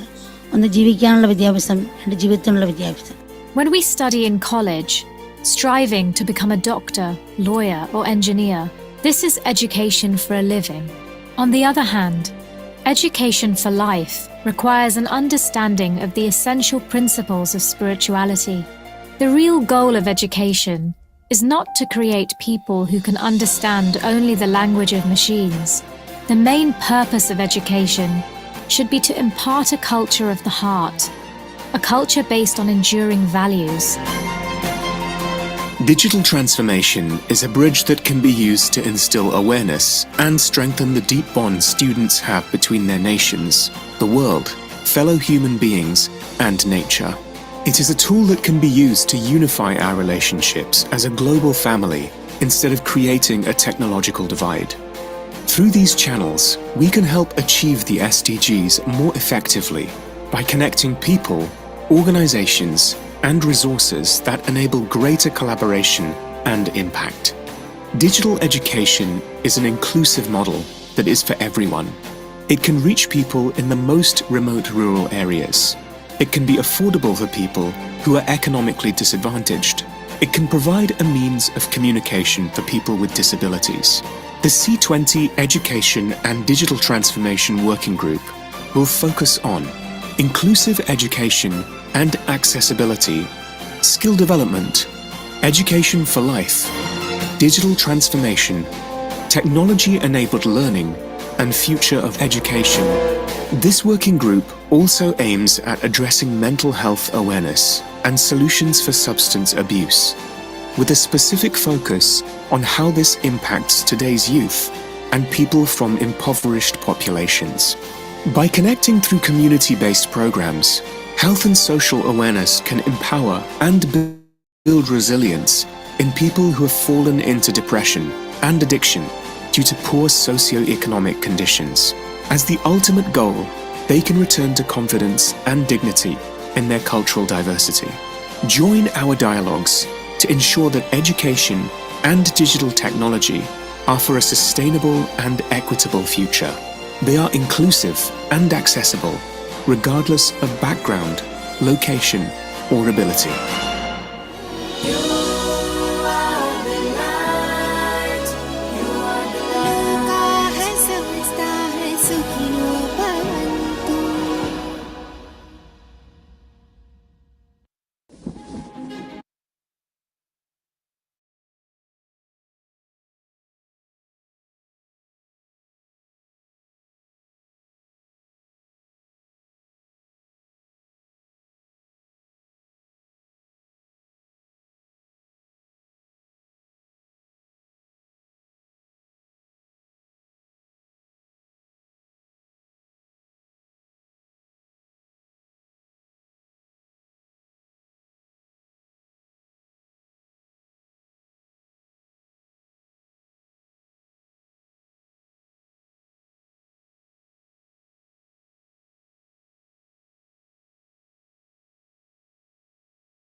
who has trained teachers and conducted assessments of the education of children with disabilities in multiple countries, including Indonesia, Maldives, China, Bhutan, and Cambodia, hired by UNICEF, UNDP, WHO, and other international agencies.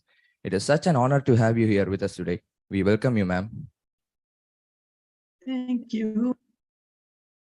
Namaskar, everybody. I'm pleased to be with all of you today. And we have just had the pre-break session, a wonderful lecture by Professor Mittal, who spoke about his personal experiences with the practical applications of it. What more can be more authentic? So following that, I have been requested to talk about the intellectual disabilities, and I'll do my best. Before I start, I wish to thank the committee, Civil 20, my reverence to Amma, my namaskarams to Amma and Dr. Prema for organizing and having me part of this group. I feel very honored to be part of this group, and I'll try to do my best. I'm going to share the screen. Intellectual disabilities, as you know, is one that refers to limited intellectual function in the individuals. Is the screen getting shared? Is the screen shared? Can someone tell me, is the screen shared?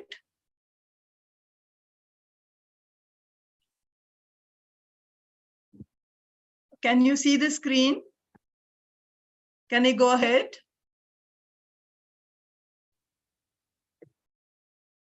May I go ahead? Is the screen visible? No, ma'am. But I've already put it on. I've shared the screen already.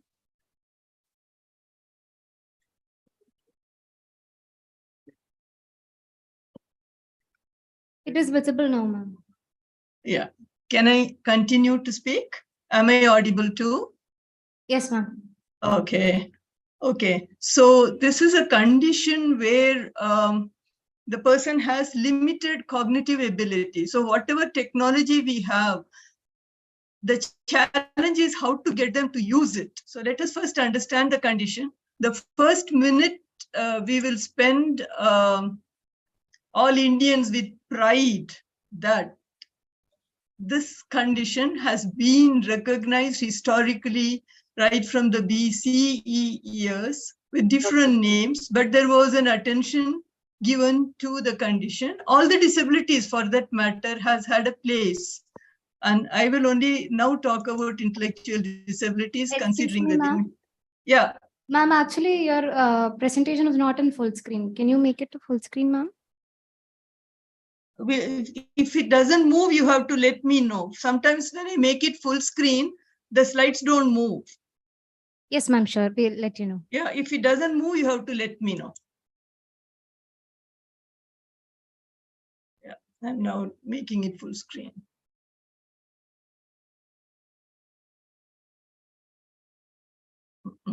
Yeah.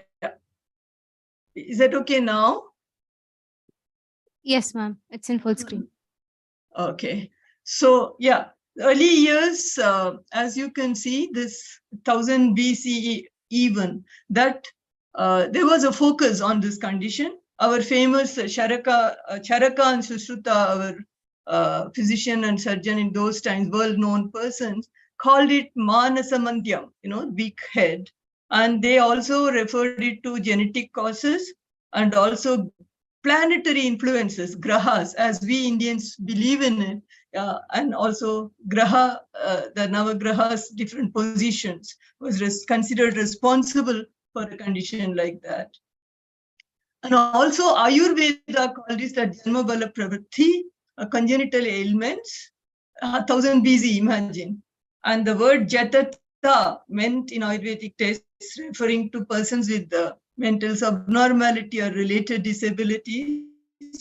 Amar Kosha was also used in the Sanskrit thesaurus to refer to the person, a Jada person unable to differentiate between good and bad and feelings of happiness and sorrow. That is typically how we find many of our individuals with intellectual disabilities.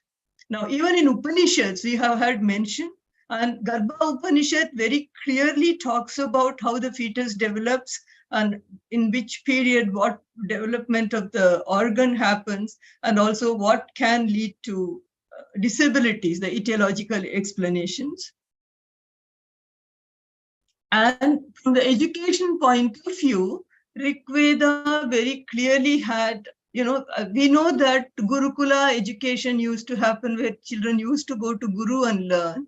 And the Gurus had a way of differentiating these children, Mahaprajnan, Uttama or high ability, Madhyama Prajnan with the medium ability, and Alpa Prajnan with low ability. So even in those days, the teachers had a way of classifying their children, the students that come to them. And so the high ability ones used to be given questions and go and find answers for it, explore and find answers. Today's education principles we used was being applied.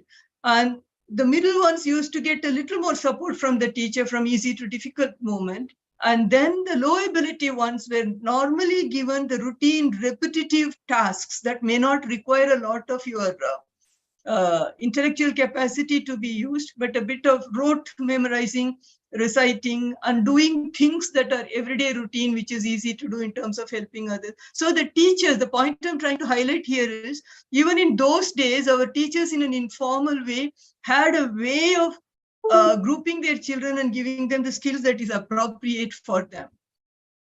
Now, we'll come to today. I just wanted that 1 minute of pride for all of us that we in India had been sensitive to identifying and helping persons who had limited intellectual capacity. Now we have come to today. So who do you call as a person having intellectual disability? Screen is moving, right, Ma? The screen is moving, isn't it? Yes, ma'am. Yes, ma'am. Okay. Yeah. So there are three possibilities that you will include to call a person intellectually disabled. Number one, he must have an intelligence below average. If you and I call ourselves as having an IQ between 90 and 110 as a range which is considered as average intelligence, this gentleman with intellectual disability are likely to have below 70. We'll just come to that in a moment. And because of that, you will also find deficits in their adaptive behavior. What's an adaptive behavior? Your behavior that is appropriate to a given environment. You adapt yourself to a given environment. Now, right now, all of us are sitting and listening to or talking or discussing, and we all have a similar behavior, right? So this is an adaptive behavior for the present moment. Similarly, every setting, every environment, every context has an adaptive behavior that is automatically used by us. And our young boys and girls with intellectual disability are less likely to have appropriate adaptive behavior.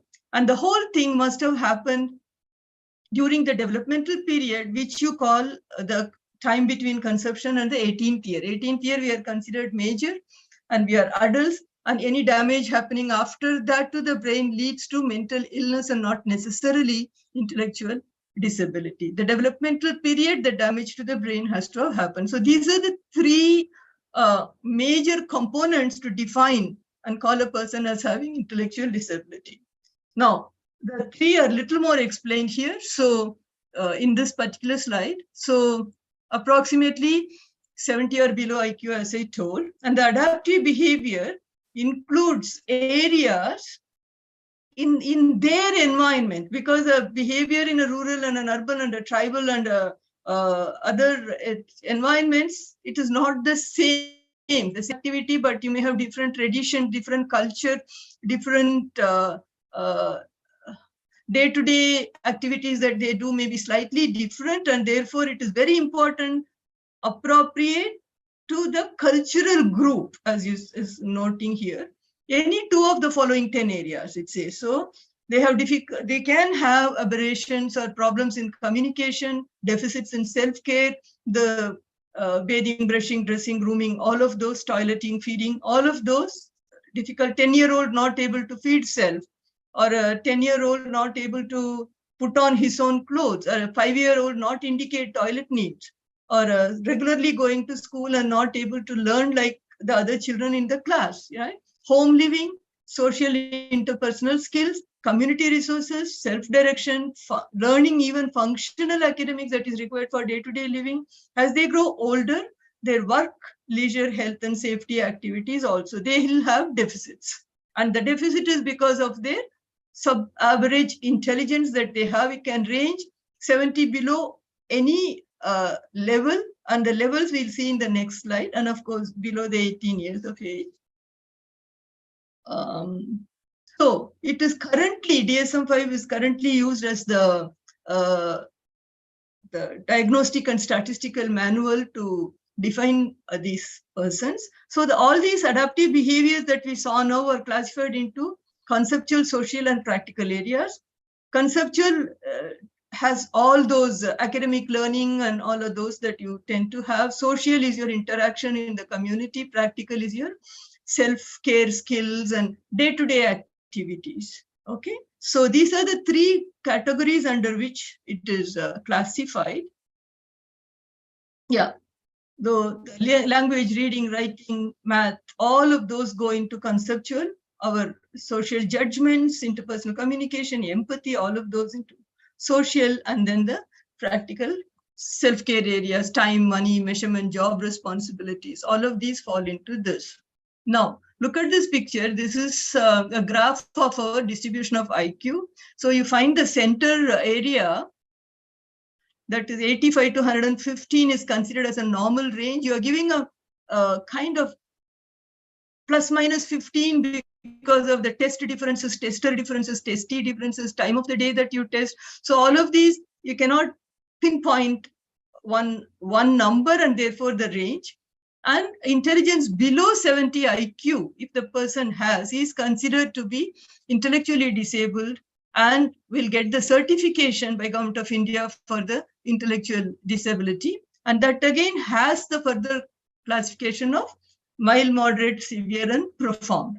So the mild are those with the 55 to 70 IQ. And 85% of the people, mental retardation was the term used in the past. Currently, we use the term intellectual disability. So that term is less used or not used now. Even our act has changed to use intellectual disability. The milder the intellectual disability, the more the number of people. The severe the intellectual disability, the less the number of people.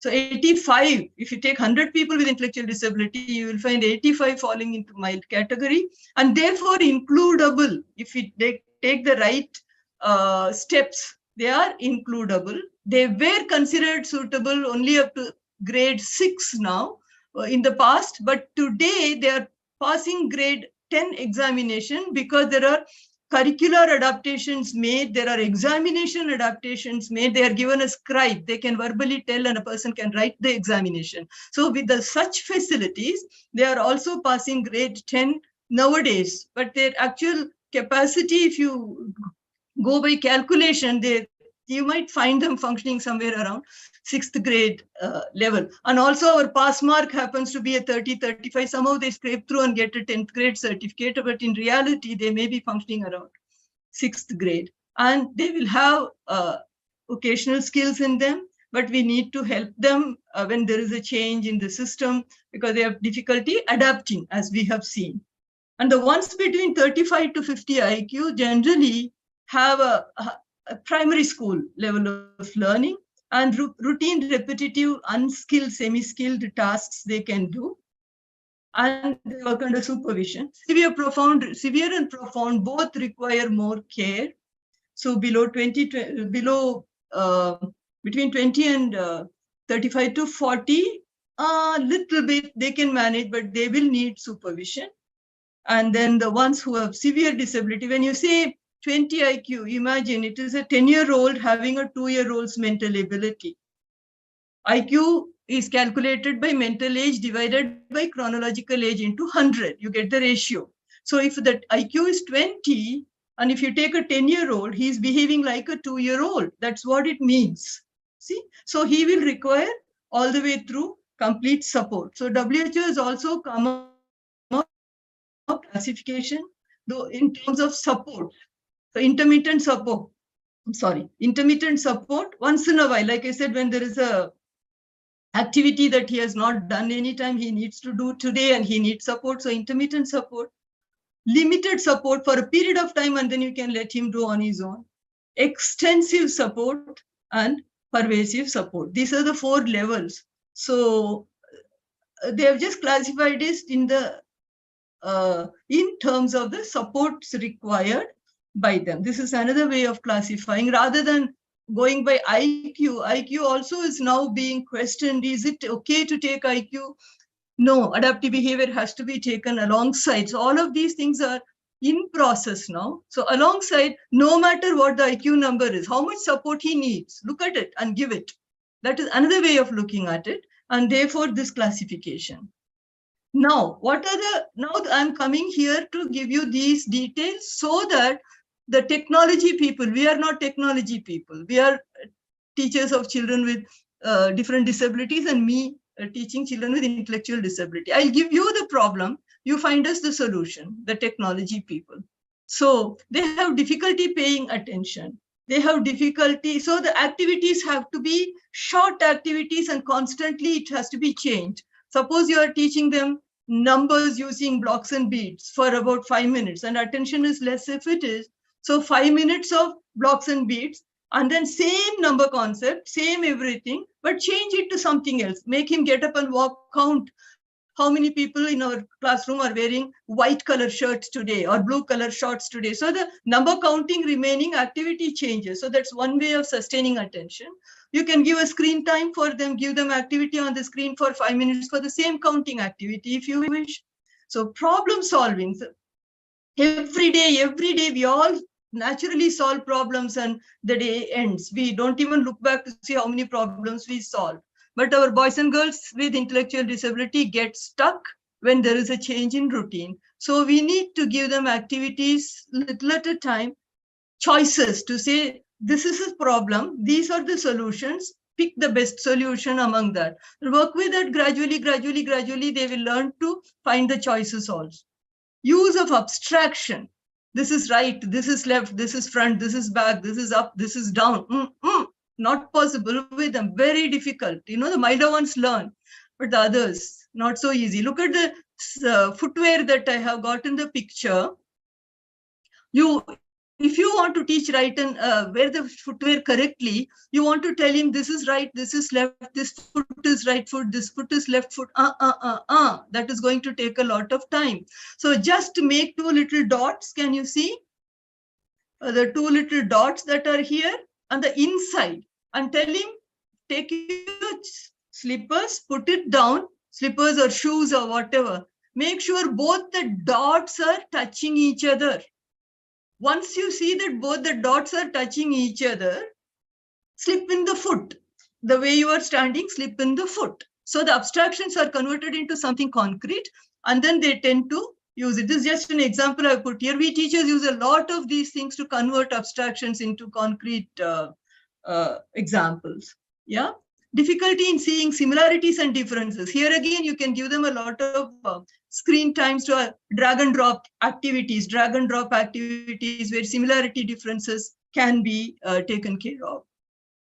Understanding cause effect is another. It's something on the fire and covered and I put the hand on it and it is going to hurt my hands. If you tell them don't touch, it will hurt. They will not be able to imagine that. So we'll have to give them some picture or simulated examples of somebody touching the hot thing and how his hands get hurt, or electricity related, road crossing related. You know, all of these can be a problem. And poor memory. So this is again difficult to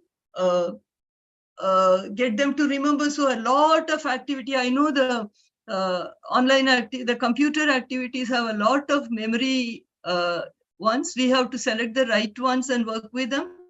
Another important point here is anything done on the screen has to be also applied on the daily living, which is called as transfer of training. They don't naturally do. You and I may learn something on the screen and we may be able to apply it in our daily living, because a smooth transition from the screen to the real life happens because of the intelligence that a person has, whereas that is an issue with our boys and girls. And poor sensitivity to incidental cues. If somebody, 2-3 people are standing and talking, and you go and join, and then their facial expressions just will let you know whether you are welcomed or you are not welcome in that group, right? And then we just walk out if you are not welcome. None of them tell you don't join us or come and join us. But from their facial expressions, the cues that we get, we can make out. Our boys and girls tend to have difficulties in this area also. Following verbal instructions, tell them once it doesn't happen. Just look at this hair braiding activity photograph here. Hair braiding is one of the difficult tasks even for young girls in primary classes, right? And dividing the hair into 3 portions behind your head where the eyes cannot see, equal portions, then right over left, left over right, left over right, right over left, ultimately bring it to the front and finish it. Very difficult. Many parents have cut the hair short, beautiful hair short with some of our girls because of this. And we have trained children. See, there are first string that you see is just plastic ropes of 3 different colors. All you teach the child is red over green, green, red over blue, blue over yellow, yellow over red, red over blue. They keep doing that. The first 2, they get familiar. First one kept little stiff and the second one not so stiff. And the third one is wool, 3 different colored woolen thread, so that they don't mix the colors. It's very important. Strand 1 should not mix with strand 2. Strand 2 should not mix with strand 3. So they have to maintain the color. And then their hands get used, isn't it? Gradually, and they keep doing. Then they tend to do with single color. After they do with single color, where even the dividing into 3 happens by them, and the false hair. And finally, when their mother does it to the shoulder length and gives to the front on her own hair, where she can see what she is doing, she can complete the braiding and put a rubber band. And finally, doing at the back. These are all simplifying complex activities so that the daily living skills are learned by them and someday they get independent. They're very complex. This is just an example of one of the complex activities you have seen here. They are impulsive, many of them.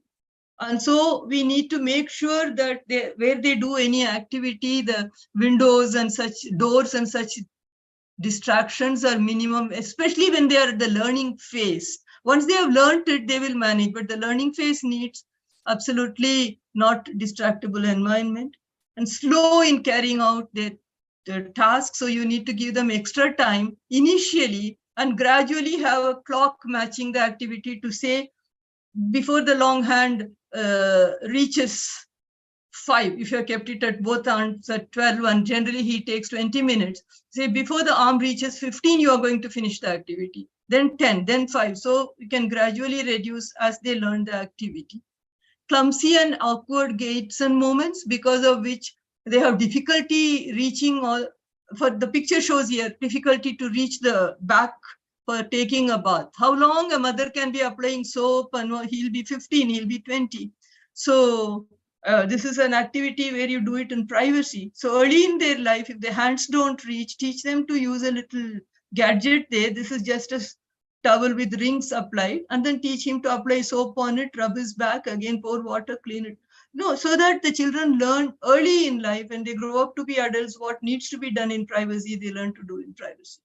So I already told you about inability to generalize. So whatever screen time we give them, make sure that there is an activity following that in real time. So transfer of training happens also with your support, which you and I do naturally, but they need support.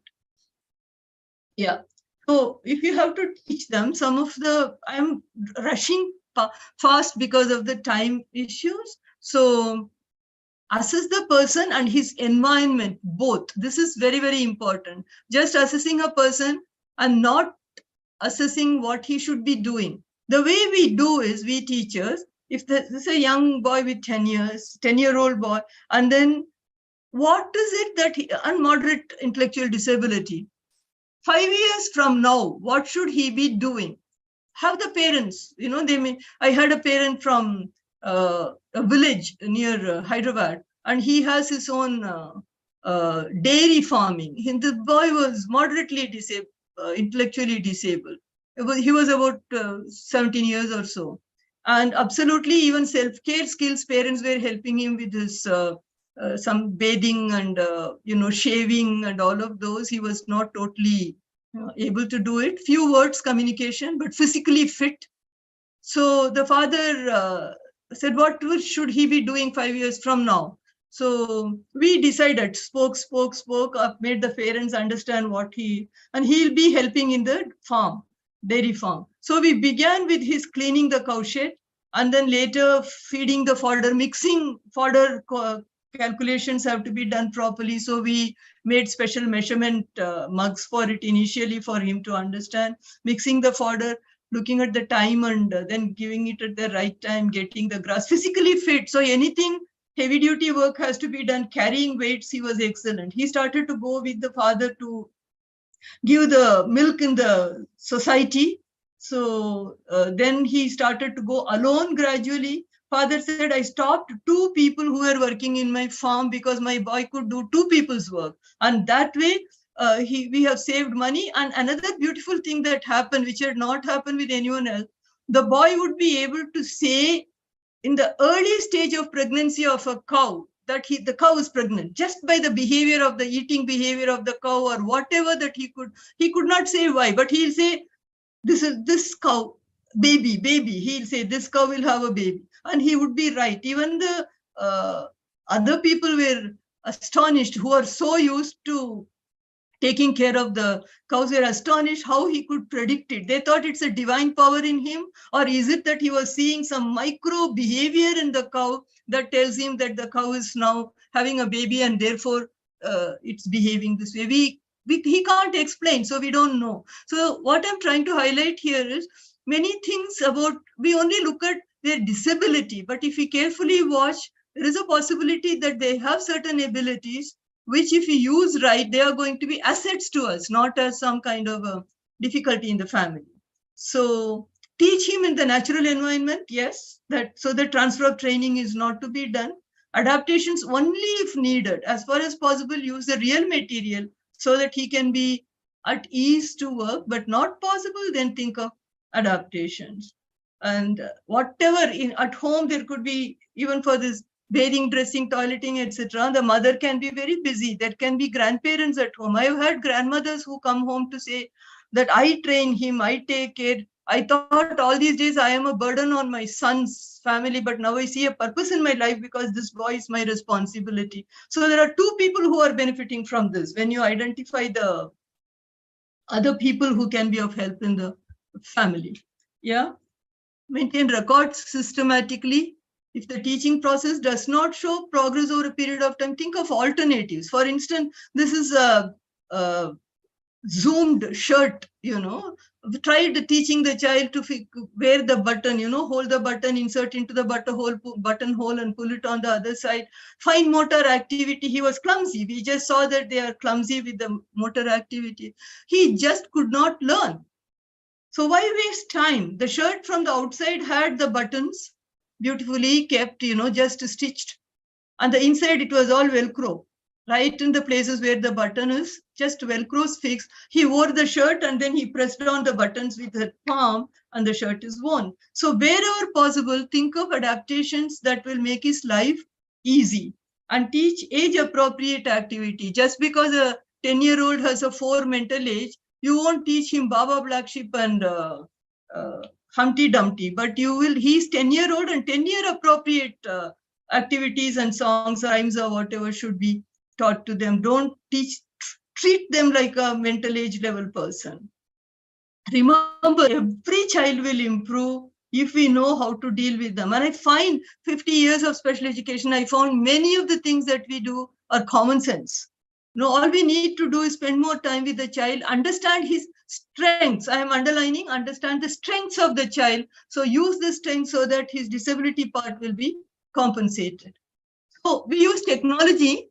For instance, addition, subtraction, units, tens, hundreds, carryover, borrowing, blah, blah, blah, blah, blah. This is not going to be easy for them. Just train them to use a calculator.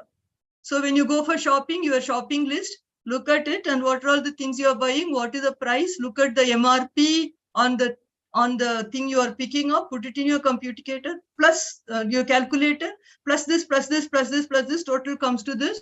That amount and the counter amount, if you give, you are done. And now with the UPI, I mean, we have to teach the children to be safe with the UPI also, but I'm saying there are ways of easing. Similarly, teaching time, long arm, short arm, 60 seconds make a minute, 60 minutes make an hour, 24 hours make a day, blah, blah, blah, blah, blah. It's not going to be easy for our boys and girls. Long arm does this, short arm does this, and then the second arm does this.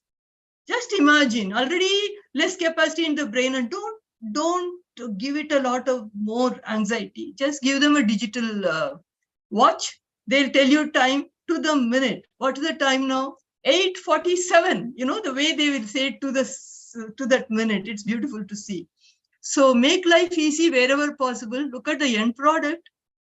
That's important. And then adapted keyboards, that you have colored keyboards that help them segregating signs and numbers and alphabets. They do better. I find that when they have these colored keyboards and broad keys, because they are clumsy. We have seen that they are clumsy.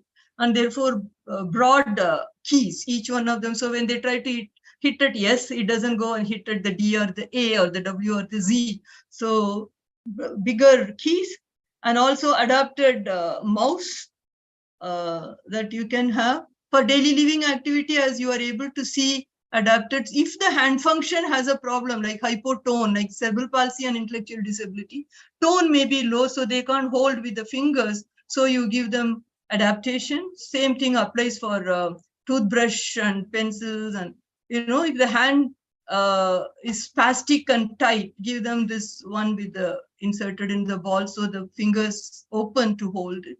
So these are some of the adaptations. Look at this nail clipper. You know, it is such a tiny thing, holding is so difficult. Fix it on a platform.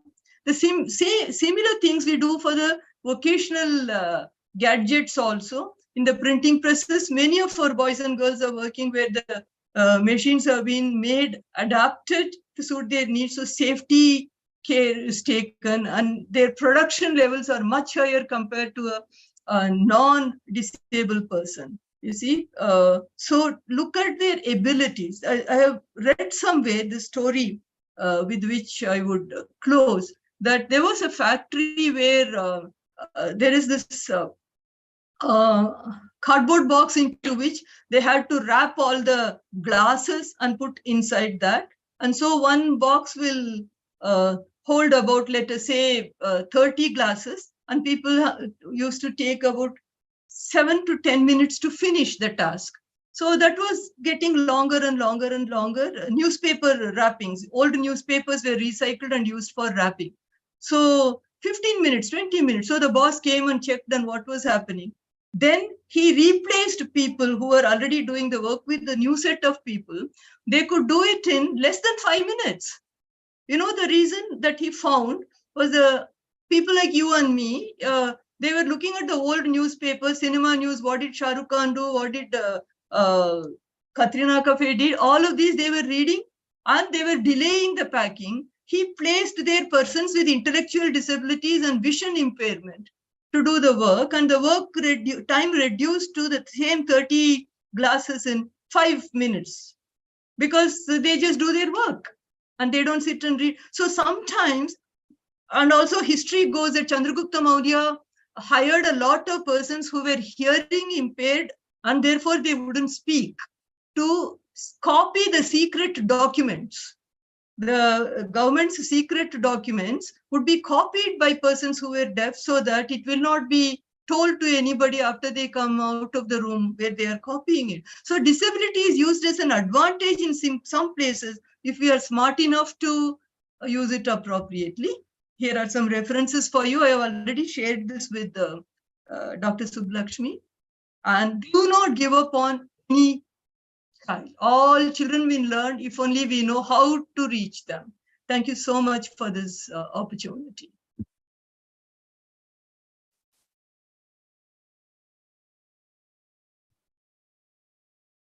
I would like to express my sincerest appreciation for the wisdom and guidance you have shared. Thank you, ma'am.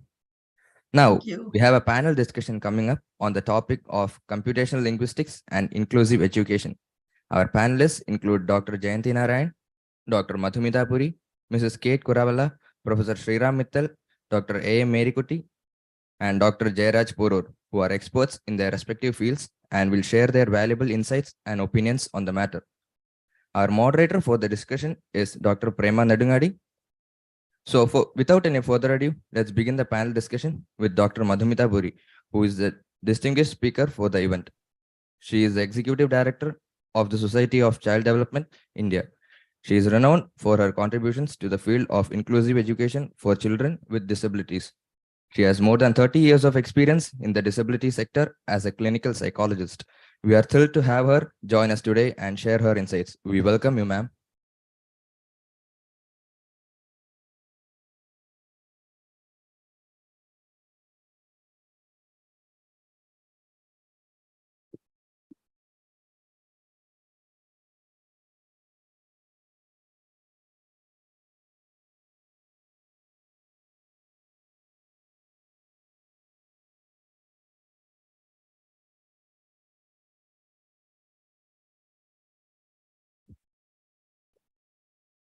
Okay.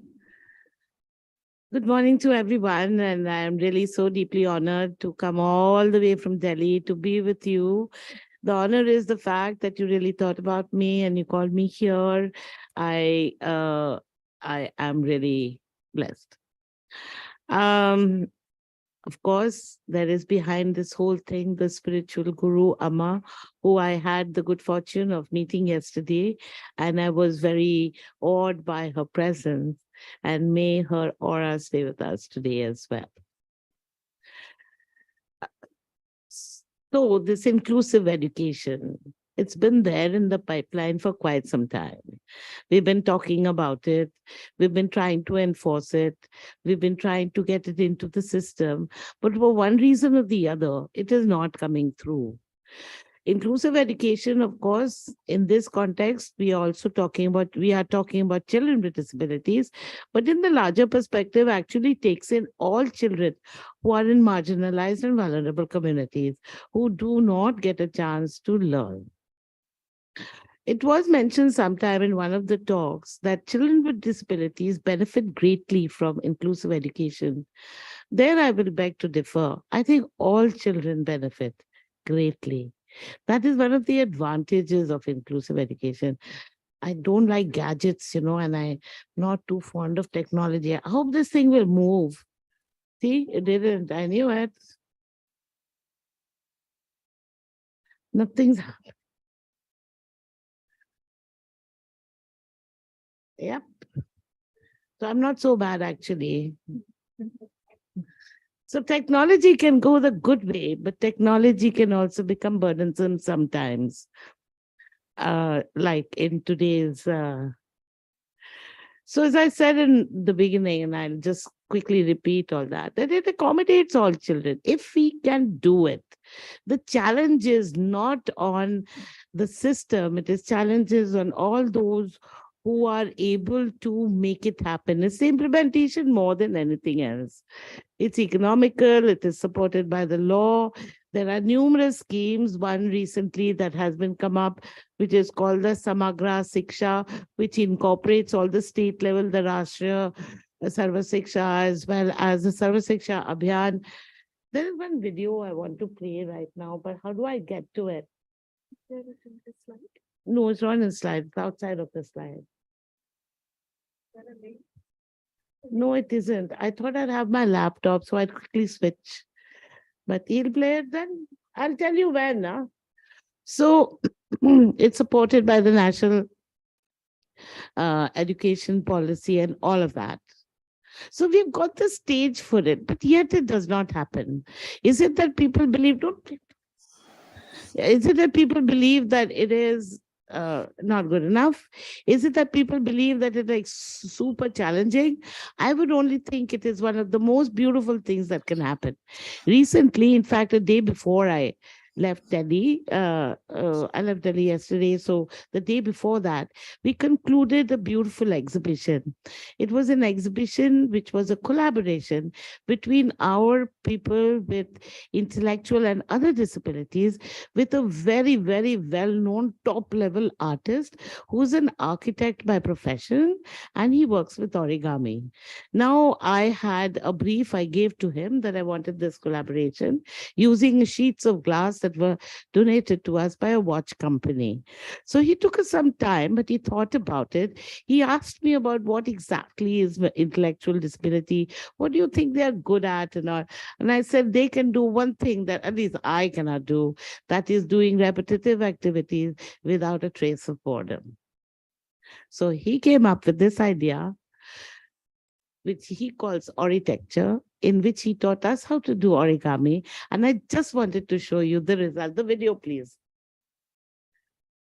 I wanted to show you the result of that exhibition, which was so supported by the people who came and saw it. They wouldn't believe that this was all done by people with disability.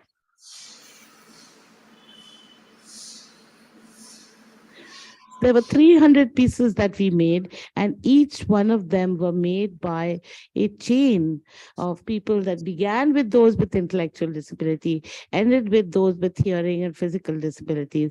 It was a collaborative event. And this is what is the true awareness that we are able to communicate to the public. Public is not listening to all the, verbal stuff that we talk about. It is not working there. What we really need to do is make it happen, make the inclusion happen. Oh, I'm supposed to do this. Right? So, of course, we have the law with us, We have the law with us, in particular the Samagra Siksha, and the second one is the National Educational Policy, both of which have been recently revived. So we have a strong point over there. If we look at the inclusive education, why it is not happening, I think it is really not happening because of the challenges perceived by the school management, perceived by the teachers, and perceived by the parents of those who have children who feel that they can go ahead. They feel that children with who are in these setups do not get any individual attention. Of course, the contrary to that is a child in a 60-child classroom, even if they are all of the same intellectual level, does not get any individual attention. So this is countered over there. That there are resource constraints. That is one of the biggest problems that we have. How do you fund these extras that you have? How do you buy the special equipment that is required? What classroom management becomes a bit of a problem, then potential for negative social dynamics. This is a real problem. And here the contribution is from every single source, right? From parents who might not want to pull their children out of their homes and show them out into the classroom so that they are then the parents of this particular child who is disabled. They do not want to own up to that. The other thing is that there are parents of gifted children, children who do well, who are resentful of the extra attention that children with disabilities require. That requires more resources, which the school management may not be wanting to give. One is very clear, that you cannot take one system and impose it on the other without any changes. Not about to happen. Whether it's technology, whether it is classroom management, whether it is inclusive education, or anything, that if we do not have the right circumstances, the output is going to be less than what you desired. And of course, if you're going to have both ends of the spectrum in the same classroom, you may not be able to go far ahead. But what I feel is, what is important over here is to recognize these challenges and to find a solution for it. Now, whether that solution lies in technology, or it lies in common sense, whether it lies in a good school management, it is for that particular user to so basically, I didn't want this to be an exceedingly long session. And we must get the views of people who have been working in so many other areas, bringing in so many other perspectives, a great learning experience for all of us. So there has to be a need for a widespread, number one is a widespread acceptance of inclusive education. We come over here and we say, yeah, very good job to be done. We must do it. And then we step out of this place and say, oh my God, this is not about to happen. But there has to be a will to perform. Now, from the government side, what can the government do? I realized one thing. The government is fantastic in the building of infrastructure, in the development of resources. They are fantastic in policies, which is in their hands. And I think beyond that, they cannot do. But should we berate the government for that? It was never their job to do that. It was not their job to implement. There were other sources, and in the recent past, it has been understood that the non-government sector has come to the fore, have demonstrated that they are really good in the implementation. They cannot do policy other than advocating for policy. They can advocate for all the other things, bring the challenges up to the fore so that we can develop. For example, one of the biggest challenges that are there, we all talk about children not coming into the inclusive education classroom. That's actually secondary. Not coming to school. I do this program, it's a mobile school, where we found it was initiated during COVID, that the children were not coming to school. The children with disability from the urban poor, they did not have access to any device. What technology are we going to do? There has to be a device. That device was going to their more able brothers and sisters. So we said, okay, here we come. We modified a bus and we started taking it to the school, to these areas. We found a shocking 70% of the children in those urban slums did not go to school, not because of COVID. They were not enrolled in a school. Now, whose responsibility is it? Whose responsibility should we say it is for to seek these services? The parents. It is their responsibility, but there's nothing that governs that. There is no penalty for not sending your child to school, which I believe you must send. It's really incorrect. When we go over this, we have this 1-year program in which we go to that area, we search, we seek, we register, we enroll, we bring to the, and because it's not too far, parents don't have to do anything. Children can hop across on their own. It is just in the periphery of where the slum area ends. And in a year, we connect with the local government school. We've given them school readiness skills. We've taught them 2 subjects only. That is reading and writing Hindi, because that's the vernacular of Delhi, and mathematics. Armed with this, they go into the government school. In the government school, we go over there and then we help the teachers deal with just these 2. I don't want to come on too heavy that some and say, oh my God, this is too much, I'm not going to do it. So we say, okay, there are only 2, or there are only 15, or there are only 20. You have us over there. This kind of a small support to a small group, but many of them dotted over the country, is the only way I feel in the very beginning we are able to bring this system amongst the urban poor. I think the rich don't really care, because for them it is the education that matters, and the ones who require, that is the 3 disabilities, physical, hearing, even visual handicap, do not have cognitive problems. So if you are able to give them an accessible surrounding, they are able to overcome that challenge and access the education. With those with intellectual disability, they're dependent on others to even access education, and they have their challenges within themselves. So what technology can do there for them would be that how do they access the information to the best of their capacities, given the level of their capacity. At the school level, that's very important. A warm, caring, culture-driven environment which welcomes children of all diversities, which makes them all strong, caring, lovely, wonderful people. We so desperately need that in today's date. With all the horrific things that are happening in the country, I think what we really need is generous, kind, compassionate, loving people. We really need that. And we have to go deep into our schools to encourage that. We encourage this through shared decision-making, making them part of a system, helping them raise their voice when they have any concerns, and also that all schools, the government law there is on a school management committee. So you have the presence of parents and other people, like-minded people from the community within the school, governing the activities of the school. Last I read somewhere that this is not something that they do very frequently. And of course, at the community level, we have to change this mindset that people have. It's seeped in old thoughts of yesteryears. We don't really need to carry it on. But if people don't see anything else, they cling to that which they have seen ahead. So again, I think technology really works there.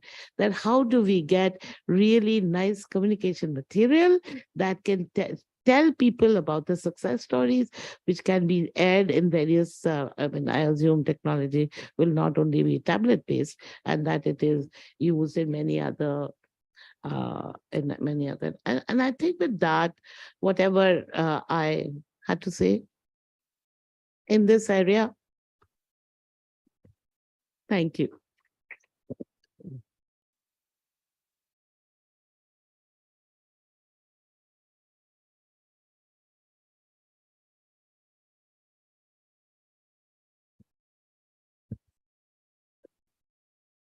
Namashwaya, thank you very much.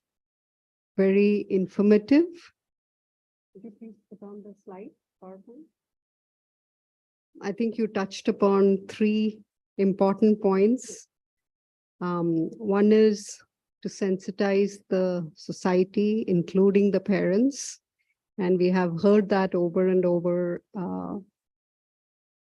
from different panelists for different disabilities. And we have also experienced it ourselves. And you also talked about the compassion in education. So we actually have another theme. Once they put up the slide, we'll share that with you, where we are looking at exactly that, education for life and global citizenship to be taught to all. So that is the very foundation, how do you do this inclusion? How do you accept everybody at their level, understanding their abilities? So those kind of things are very important. And I think it is a humongous task. Everybody will have to work together to make it happen. Each of you who are leaders in institutes and can have so much influence to build something, not just for the society around you and your parents, but to try to take it to a global level. So to create that together, to create that awareness together. It was very interesting also what you said about the repetitive tasks and actually being able to use it, to make use of it, to take advantage of it, and for some skill building or something to come. Thank you so much. Now I will request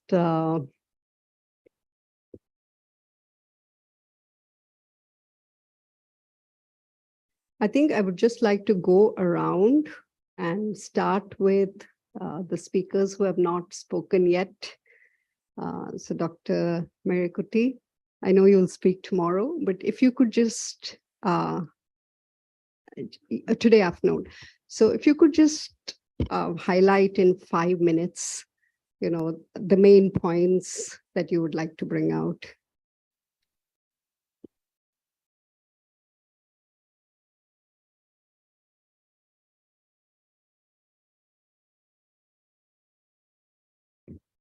Recently, I'm working in Magic Planet. I started my work in ICONS, Institute for Cognitive Neurosciences.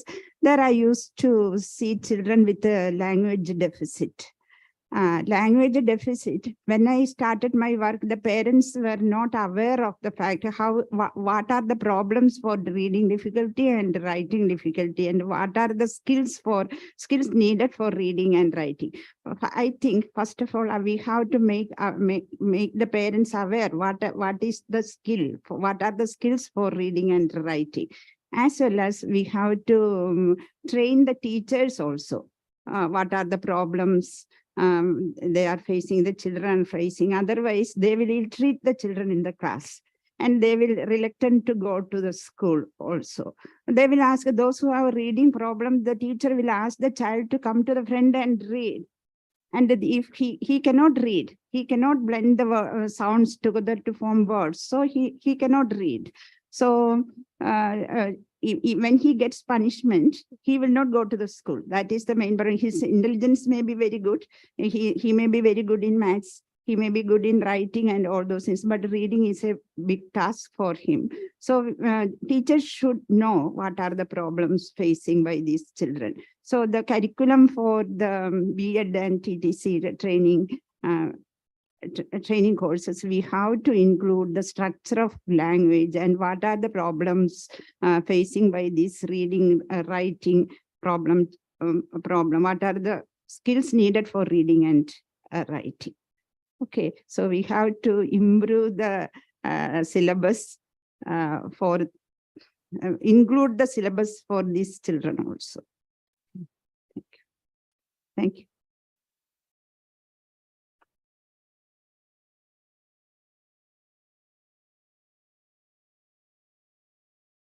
I wanted to share, we had made a survey and that was based on a whole lot of specialists, including many of you here. I think about 99 responses were there. And this is what we found. The top 5, the top ones, individuals with disabilities must be assessed systematically on their learning needs and provided with appropriate technology. So that actually came up with 91.8% of the feedback. And all programs regarding inclusion must be monitored with proper documentation and accountability. So is it really happening in the field? As somebody said, there's a lot of good schemes, but is it getting implemented? And the thing that you just mentioned, regular teacher training programs at pre-service levels and also at B.Ed, D.Ed should be included. Actually, there were 2 parts to this. One is including it in the regular B.Ed, but also having them as certificate courses for the teachers, because I think we all know there's very few special education teachers to meet the needs. The main problem is they are not learning. They are not the structure of language. Any language, they should know the structure of the language. Then only they can identify where the problem is. For using this, and now I have completed one project with Down syndrome children. We have 26 Down syndrome children in Magic Planet. Then I listened to their communication, and then I could understand they are always using their first name. Karishma is not going for work. Karishma is not going to the kitchen, like that. They never use pronouns. My and the pronouns and the declensions of noun, they are not using. Always they are using the proper noun. And the verb is okay with them. Verb with the conjugation is less. And with the noun conjugations, declensions are more. So they are not using it, the tense, the number case markers, gender markers, they don't know how to use. First, we have to concentrate on the communication. The language acquisition is the primary stage. Then only we have to reach the learning stage, reading and writing. So we have to help them to develop the communication skill, communicative competence. So we have to talk to them. We have to correct them. Not directly, we have to correct when they like enikku venam ende venam, like that. We have to say again and again. Don't say we cannot use it. We always used to correct it like that. Natural language acquisition process. Right. Dr. Sriram Mittal, would you suggest, you once said that Braille is very important for the blind students, and nowadays they're not using not using Braille because of the text-to-speech technology. Why do you say it is very important if text-to-speech is already there? Is it for the cognitive reason, or what is the, please share so all our students also know. Thank you, madam. For very simple reason, I say that Braille is important because we actually learn when we are active. So we learn something when we are active. Text to speech is a listening mode of learning. And psychologically, what I have read and heard, listening has a much shorter span, because of which you cannot gain as much as you can when you are actively involved in learning. And reading is an activity where reading is something where you are actively engaged. Secondly, text to speech or text to vision is also there in computers. Today, all the books are available on net, and on screen you can read it. Then why do you print the books for children, for seeing children? They should also not be provided. They should be provided computer. On the logic of equality, on the principle of equality, it is essential that a blind child with blindness also gets a Braille version of the textbook which his or her seeing counterpart is having in his or her class. This is the reason why thirdly, many studies are there. And if you locate, you'll find on net, which say that there are certain things which you comprehend better by reading rather than by listening. For example, essays. If you want to understand Francis Bacon's essay on marriage and single life, or William Hazlitt's essay on friendship, I can bet that anybody will not be able to comprehend it simply by listening once or twice. But if you read it, you will comprehend better. You will be able. I have myself, when I was working with the NIP at Dehradun in 80s, conducted a small study wherein we provided certain text in Braille to blind students with blindness, children with blindness of 6th standard, and the same content was provided on cassettes. Those days there were no CDs and all that, on cassettes, and the same questions were asked from both the children of both the groups, who were given Braille and who were given audio format. The results were that those who were listening scored 45%. Those who were reading in Braille scored 75 or 80%. And when their answers were evaluated.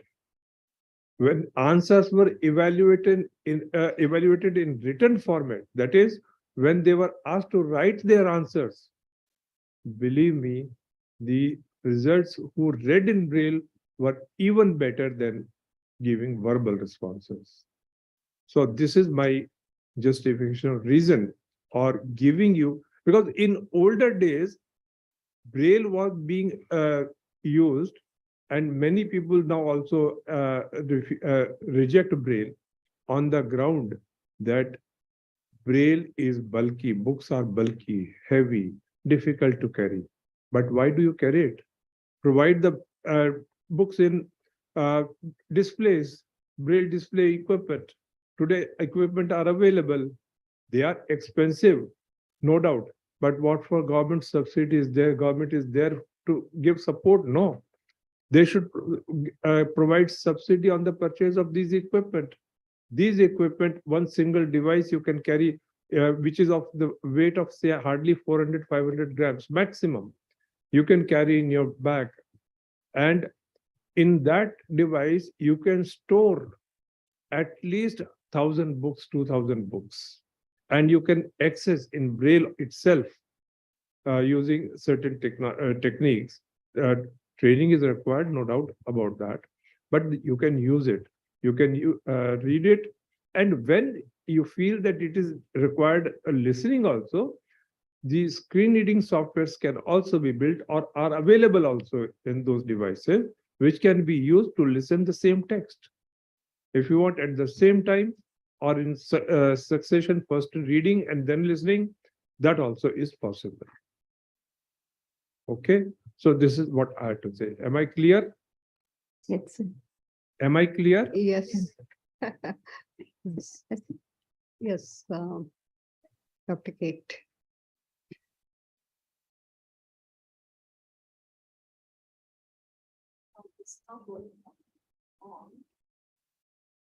Yeah. Just to add something to what Dr. said, reading, and this is, I'm talking about reading and language, the ability for language has developed over millennia. The ability to read for most human beings has developed only after the Gutenberg press made books accessible. Until then, it was just a few people, the cream of society, the highly educated, who could read and write. So our brains are not geared for reading the way our brains are geared for language. And we have to develop that ability to read through engagement with the written word in many different ways. When we teach our children with dyslexia, who are word blind to read, we teach them in a multisensory way. We engage all the senses. We make them feel the letters. We make them trace the letters. We make them trace them in the air so that they're using kinetic energy for that. And all this comes to, we give them the hearing input and the visual input again and again and again, because that is what embeds the letters in the brain. And I think the same applies to what was said just now about Braille, that engagement, full engagement of the brain with the written word is very, very important. It has to become a part of you. And when it becomes a part of you, it also facilitates the growth of ideas, the growth of thinking. Everything is linked together. To give you another example, like Professor gave just now, when some of our children, they never learn to really express themselves in writing with a pen. But you take away the pen and paper and give them a computer. I'm talking about teenagers. And suddenly you'll see a different kind of language emerge. A child who will barely write one sentence and which is very, very awkwardly constructed with a lot of grammatical errors, will be able to type out a whole paragraph, which is really fluent and with wonderful ideas. So sometimes when you release that bondage to the pen, another part of the brain takes over and the language flows. So these are just 2 points that I wanted to make just now with relation to what Professor said, because I think it's important for people who are engaging with technology and language to understand that and keep that in mind. When we teach children, we have to identify their high functioning skill, whether it is auditory perception is high or visual perception is high or other kinesthetic. Sir said like that, the child's kinesthetic input is strong. If the child has strong auditory input, we have to record the matter, text, and he will listen to it and he will comprehend it. If visual perception is good, he will read. If he has a reading problem, then we have to put it in auditory mode. Then the children will learn. That is what I experienced. And we used to ask them to write. If their kinesthetic mode is good, they will write it and learn it. So we have to identify the high functioning skill, which one is good for the child. When the child is in the clinic for 1 week, we can identify it. I have a child in Magic Planet. He can learn any language to which he gets exposed to. Now he has learned 20 languages because his auditory is very good, but he writes in his handwriting is excellent. His visual is also good. His fine motor skill is also good. So he can create letters. I am the teacher, but I don't know much language, but I am the only facilitator for him. That's amazing. But he has, what is his auditory problem? is very autistic child. Autistic child. So they have comprehension is also good. He can translate from one language to another. But in between, he will run away from the room. All those things will happen, but very special abilities. This is passion. Amazing. Dr. Jayanti, are you there? Yeah. Would you like to add to this?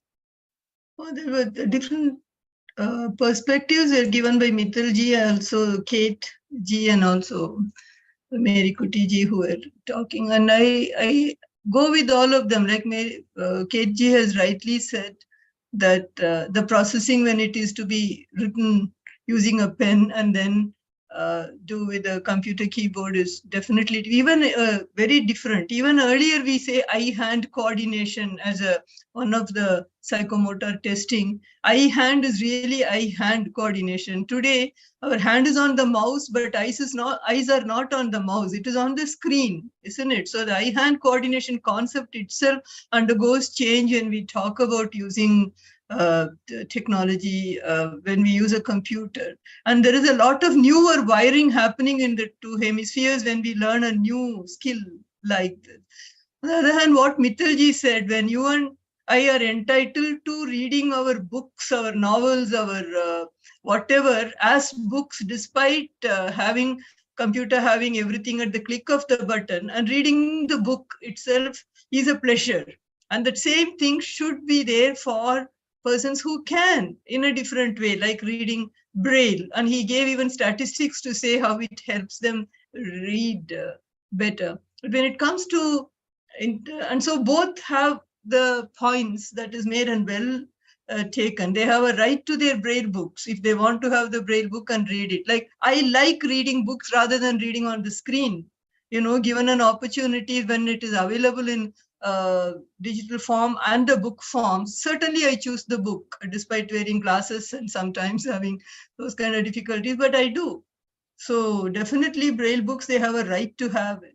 Coming to intellectual disability, their reading capacity itself is less because it is abstract symbols for children with intellectual disability. They are more comfortable verbal instruction, picture, like signages in the public places that we have. They are more comfortable following the signages and reaching. Many a time they don't read the word, but the look of the word, they'll say it means this, or a picture next to it, you know, like water source picture is there, drinking water in a railway platform, that's where they get the water to drink, with the icon or the picture that is drawn next to it. So their reading ability, encoding, decoding, comprehending, reproducing, many of them, I'm again going by the level of intellectual ability that they have, ranging from mild to profound.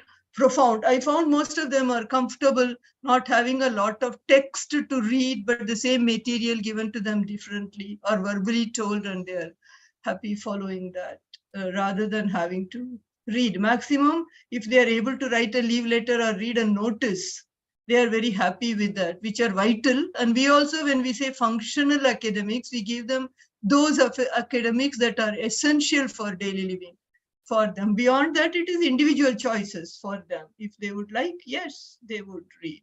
Yeah. So irrespective of their age. Yeah. I would like to, can I add something more, or later you can add. Yeah, because when we talk about adolescents and adults, and we are talking of also technology, and we talked about they are unable to take incidental cues, they don't understand cause effect. So one of the issues that we educators and professionals working with intellectual disability are facing today is how to help them with the issues related to sexuality and sexual abuse. You see, this is something they don't understand when it is verbally told, or this is no, this is yes. And they have their hormones also, so that will also direct them in a different way. And they don't know the consequences. You and I know the consequences. We have had a number of sad instances where the girls have been abused, and I don't want to talk about it now. If there is, some way the technology can help in helping our boys and girls to alarm somebody outside, when they are in trouble, some way of getting help, may I put it this way. And if we can do that, of course, there are a number of measures taken for educating them.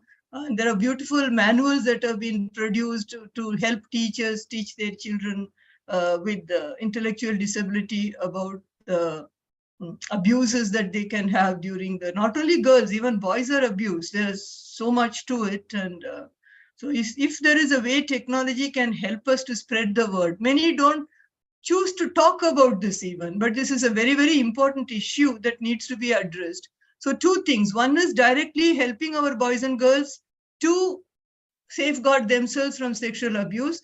Two, developing attractive, easy to understand material using technology, and reach out as far as possible to help the parents and the teachers reach it further to the children. So just putting across this, since this is a forum on also technology, I thought I'll put this across as a request or appeal to the August experts that are who are assembled here.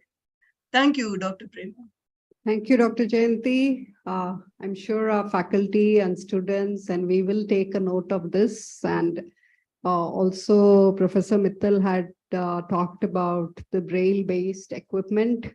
So you don't need the books, but they are very expensive. So I think that's another challenge for us. Can we build low-cost ones?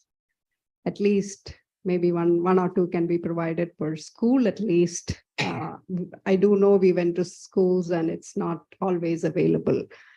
And Dr. Jayanti, when you talked about the eye-hand coordination, I just had a flashback 10 years back when we were looking at tablets and language learning. At that time, Amma had adopted all the villages, and Amma had said, let's use tablets, let's take technology there.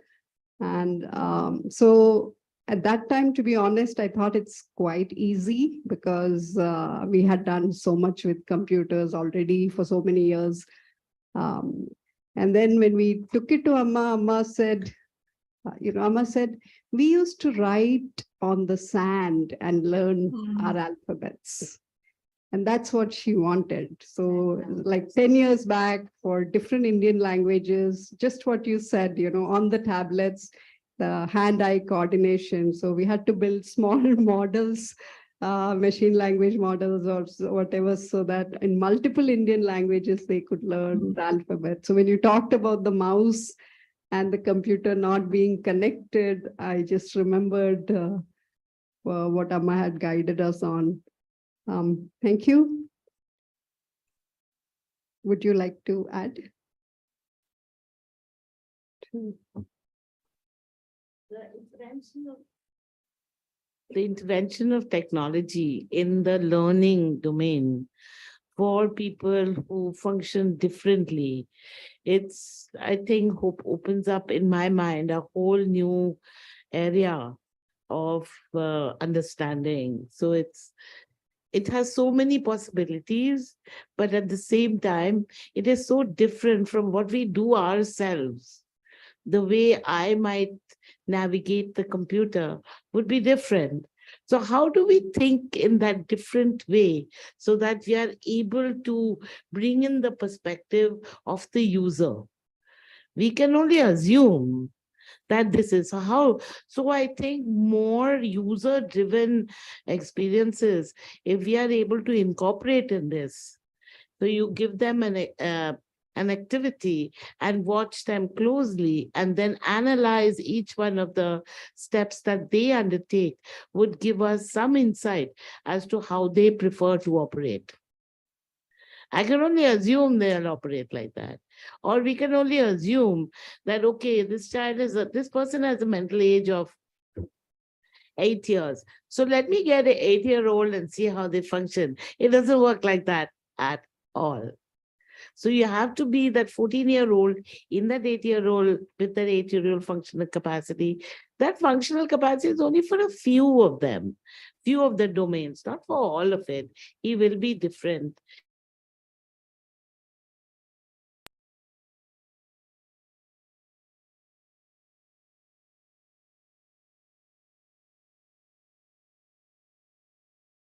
How the entire technology could be developed, which is an idea that comes to me right now as everyone was discussing, would be very, very useful. I think you brought up two important points. One is to actually work with the persons with disability in designing interventions or evaluations, but also bringing in maybe personalized learning so that it can adapt to the particular person. I'd like to ask Dr. Jairaj he's a technical expert. So from the other perspective, let us hear.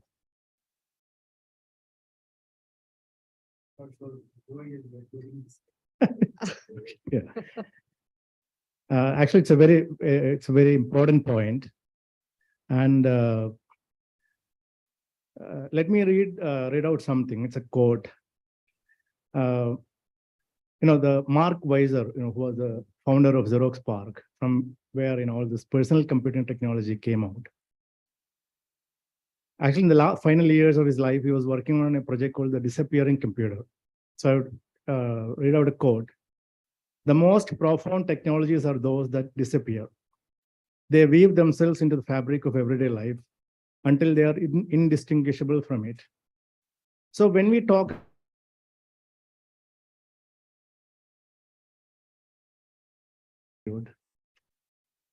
we shouldn't think of introducing more gadgets and more interfering, more interferences in the life. Rather, the technology should kind of disappear and kind of merge with the environment. And in that, to make that happen, as she was saying, it's very important for the technologists and researchers to understand, to actually be part of the lives of the people whose problems they are trying to solve, and stay with them for on a periodic basis, understand the behavior, and so that the problem is well understood. When I was actually so some years back, and I was trying to build I actually built a startup. And so I was part of this startup accelerator program by Reliance in Mumbai. And there was somebody there, because we all came, many of us came from engineering backgrounds. And, so I had built a device which can monitor energy, electrical parameters of machines. And if somebody asked me, what is the problem you're solving? My initial answer was, it allows users to kind of monitor these parameters. Then there is somebody, a more experienced businessman, he would say, that is a technical problem. What is the end user problem? So, and then even then, we would be stuck in this technical space, difficult to get us out. But then finally, a businessman, maybe he wants to cut the cost, or maybe he wants to, maybe his machines are getting damaged. That is his problem, right? And this energy monitoring and all these things are actually incidental things. Actually, he doesn't care. So it's very important for us to understand the end user problem as they are facing it, not the way we, we think of it as introducing some gadget or something. So it's very important for us, and that can only be understood when we actually go and be part of their lives. I have a friend who is a very successful businessman, and this is actually slightly different context, but actually it actually has a very important lesson.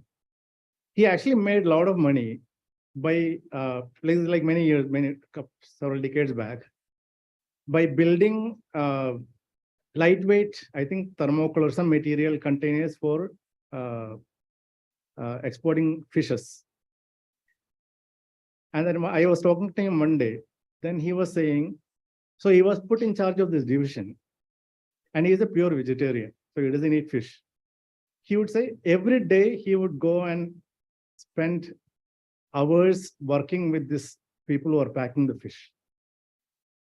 And then he understood, what will work. He understood, the entire process, what will work, what doesn't work.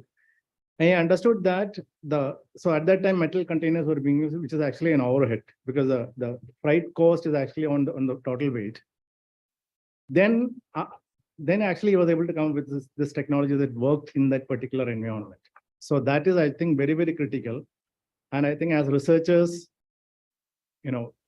we should start with the end user problem as they are facing it. And we should be part of their lives and then solve the technical part, which is actually quite incidental from the end user point of view. Thank you. Yes, absolutely well said. And I hope this is the first step, that we have all these experts with us. And there are many faculty here, students here. We'd love to do something together so that it actually benefits our youth, persons with disabilities, in multiple ways. Now, could I also ask if anybody in the audience wants to ask or suggest anything? Only one per person, okay? One question per person, so everybody gets a chance, okay. First of all, thank you for all the speakers who have spoken today.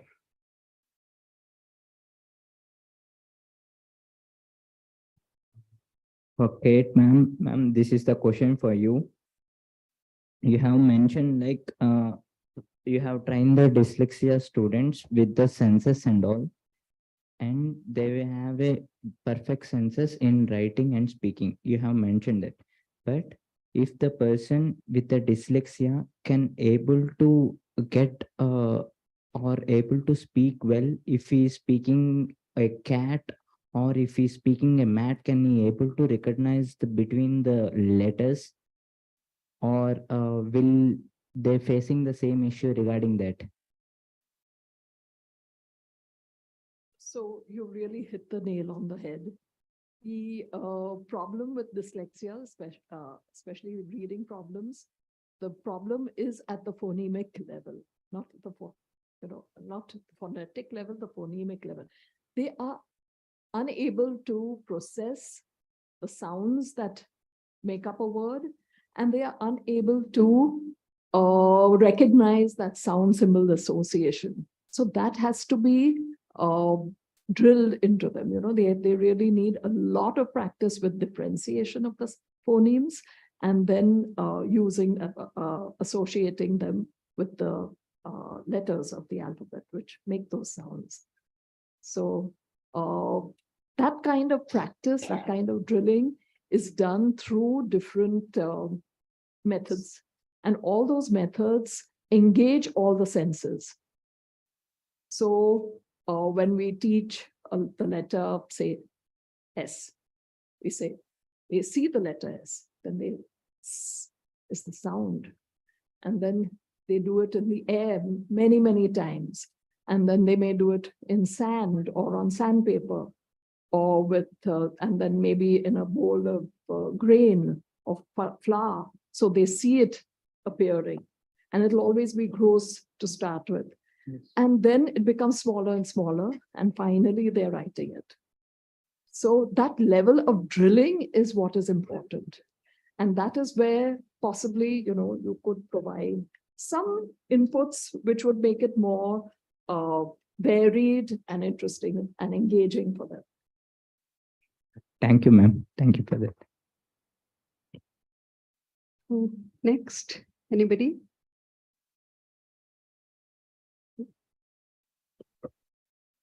Like, I don't know who exactly I should direct this question to. Like, so I wanted to know, like, a person with disability, how would they perceive the morality of an action? Like, what's right, what's wrong, and what are the challenges you face to teach them that doing this is right and doing this is wrong in like a social situation? Or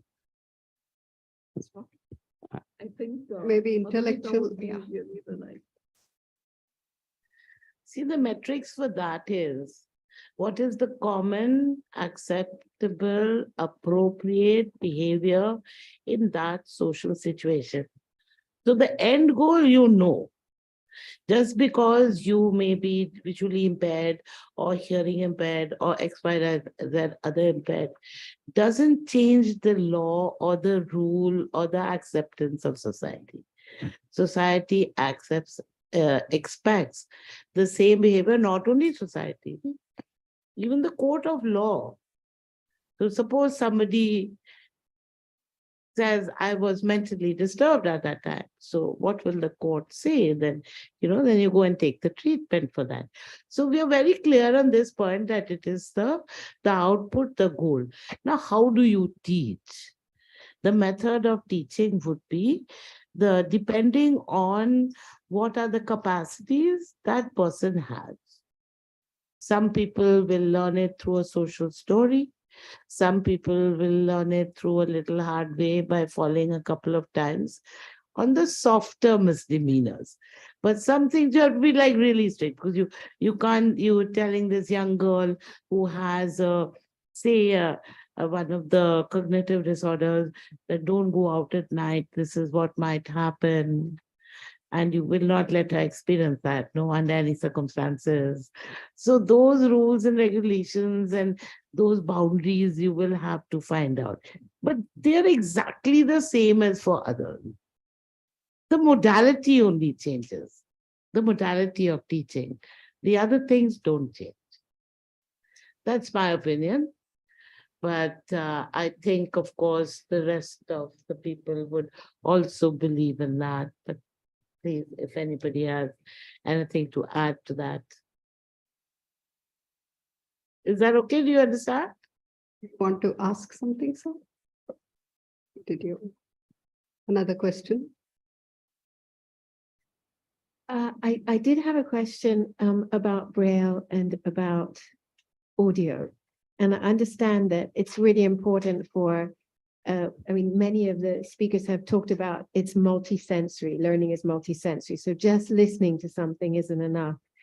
And I wondered, from 2 points of the Braille, would the Braille community be happy to move from Braille to audio, or do they really want to still continue with that Braille learning?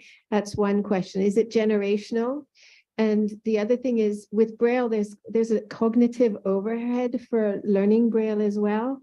So sort of how would you sort of face those issues for young people in terms of only then, if they don't have access to Braille, then the only alternative is audio? What is the reason, do you think, they will say that they don't have access to Braille? Non-availability of books in Braille? I don't think it's the books. I think it's learning Braille. See, as far as learning is concerned, today, in our inclusive education programs, the problem is that the teachers themselves do not know Braille well. Despite the fact that they have done their B.Ed special education, visual impairment, or diploma in special education, visual impairment, they themselves do not know. And because they do not know, they do not like to teach. They are, instead of taking efforts to teach, propagate the use of audio. I can tell you, National Institute for the Visual Disability, NIPVED, we call it National Institute for Persons with Visual Disability, which is located in Dehradun. The Department of Disability Affairs, to which we call it DEPW these days, they constituted a council under NIPVED called Braille Council of India. And that council took a decision in 2015 that the books up to class 10th, standard 10th, should not be made available in audio format. Believe me, including teachers, those who are supporters of technology opposed this decision. And you know, we all tend to take the easier route for everything. Easier route we prefer to take. When audiobooks are available, we will discard the use of Braille.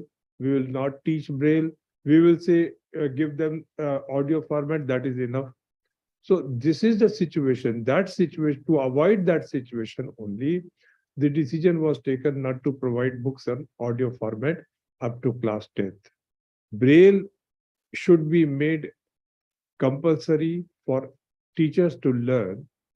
Then only we can say. And what was the second point you said in your question, which I could not follow? In fact, the question was not very clear to me. I think it is Madam Sel who was asking this question. It is, yes. Hello. Am I right? Here. Yes. So, in fact, you. Pardon? I recognize because she Sel- came and Sel talked is to me from for the 5 UK. minutes. Maybe you can go a little slow. Yeah, she talked to me, so I could Sel. recognize her voice clearly. Yeah. No, I think actually, I think it's the issues between the Braille and the audio community. And I didn't raise the question very clearly, but in fact, you responded very clearly to my question because you got to the sort of root of the problem. I think maybe there's also similar problems with in the deaf with sign language as well, where the teachers have to learn. I think sign with the language deaf, as well. it is much worse because here you have an oral communication.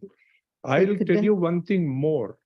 You see, if we teach Braille, we encourage our child with visual impairment to use touch. And more we encourage him to use touch, more better understanding he will have of other concepts, other objects, other things. Because in the case of visual disability, most of the learning is based on touch or hearing, or rather touch and hearing. Touch, hearing, and smell. Most of the learning. If we can develop these senses optimally, they can up to 99.99% learn the same things with which their seeing counterparts learn. Thank you very much. Thank you. And perhaps, it's not bad to have the sound books at all, because you can learn Braille much better if we used the sound as reinforcement for learning. If we build technology that either they type, and if there are mistakes, the sound could tell them it's wrong, or correct. We could give feedback to them. They may need less of a teacher. They may be able to learn more on their own with facilitation. So that is another thing we could try to build. In, of course, Indian languages, right? Braille in Hindi or Braille in English is sufficient. I think this idea is good if technologies, those who are technology developers can develop this kind of app or program, which can give them some feedback when they are reading, whether they are reading correctly or wrongly. Mm-hmm. And so you think Braille, Hindi, Indian language Braille is very important, right? See, Braille basically is not language related. Braille basically is phonetic based. That is why if a person knows basic dot combinations which are used in Braille, and if he knows that dots 1, 2 stands for the sound B, then he automatically learns to read B. He learns to read Be. Be is the letter in Urdu script, Urdu language. He learns to read beta. Beta for B sound is in Greek. Am I right or not? Okay. So Braille is basically phonetic based script. In fact, this is a more scientific script than any other script. Because if you know Braille, you can not understand, but you can read anything of any language if you know Braille, because it is phonetic based. If you have learned the sound K, how it is represented in Braille, then you can learn to read Kappa, Ka, etc., of different languages. Very interesting. We still have to do the mapping from multiple languages to Braille, even though Braille may be the sound system. Thank you. You want to ask? Any other questions? Yes. I'm not quite sure whom to direct my question to, so it is open. Is it possible for us to afford to teach each and every person with disability separately, or just providing him or her with a manual? Is it enough to cover a wide range of people with disabilities? So is it possible? There has to be something, right, to cover wide range of people with the same kind of disability to learn a particular device, let's say a Braille system. Is it possible? Like a separate mentor for each person is required, or just a manual to use that particular device? That is my question. I'm not sure that I'm the right person to answer that, because I am technologically challenged and certainly need a little bit of extra help to use any device. But once I get it, I get it. And I think that would apply to children as well. I have noticed that the apps that designed for dyslexic children to read with do have manuals, visual manuals, video manuals, and tutorials to explain to them exactly how they can use it in a variety of settings. So for a young child who would, of course, need an adult with him to learn to read, but later on for, say, a senior student who wants to download a chapter and then have it read out. All those different tutorials are built into these apps, which the really good ones. So you could take a look at those, and but beyond that, I think it would be Professor Mittal. He did talk about manuals and how important manuals are. Yes, and or Dr. maybe Jairaj. Dr. Mary. Dr. Jairaj. Yeah, so this is actually a kind of a related answer. Way back in maybe 94, 95. Actually, I learned this programming language called C++, which is a new language, using a software called Master C++. I don't know if anybody of you have seen. It's a beautiful software, completely self-paced learning, and it gives you feedback. And it ran on my, our computer, which had like 1 MB RAM. And so this personalized instruction is very much possible without needing huge computing power, etc. So I think definitely, these, these kind of technologies can be definitely developed. And, but again, importantly, we need to understand the end user perspective first before.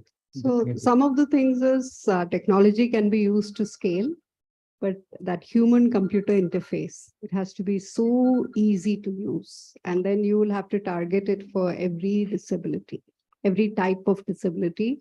What are their challenges? Make sure that maybe it is color coding it depending on the disability, maybe it's the audio support, whatever it is, that interface easy to use, make it motivating so they want to keep doing it. And then that can be used to, in a big way, to supplement their other education.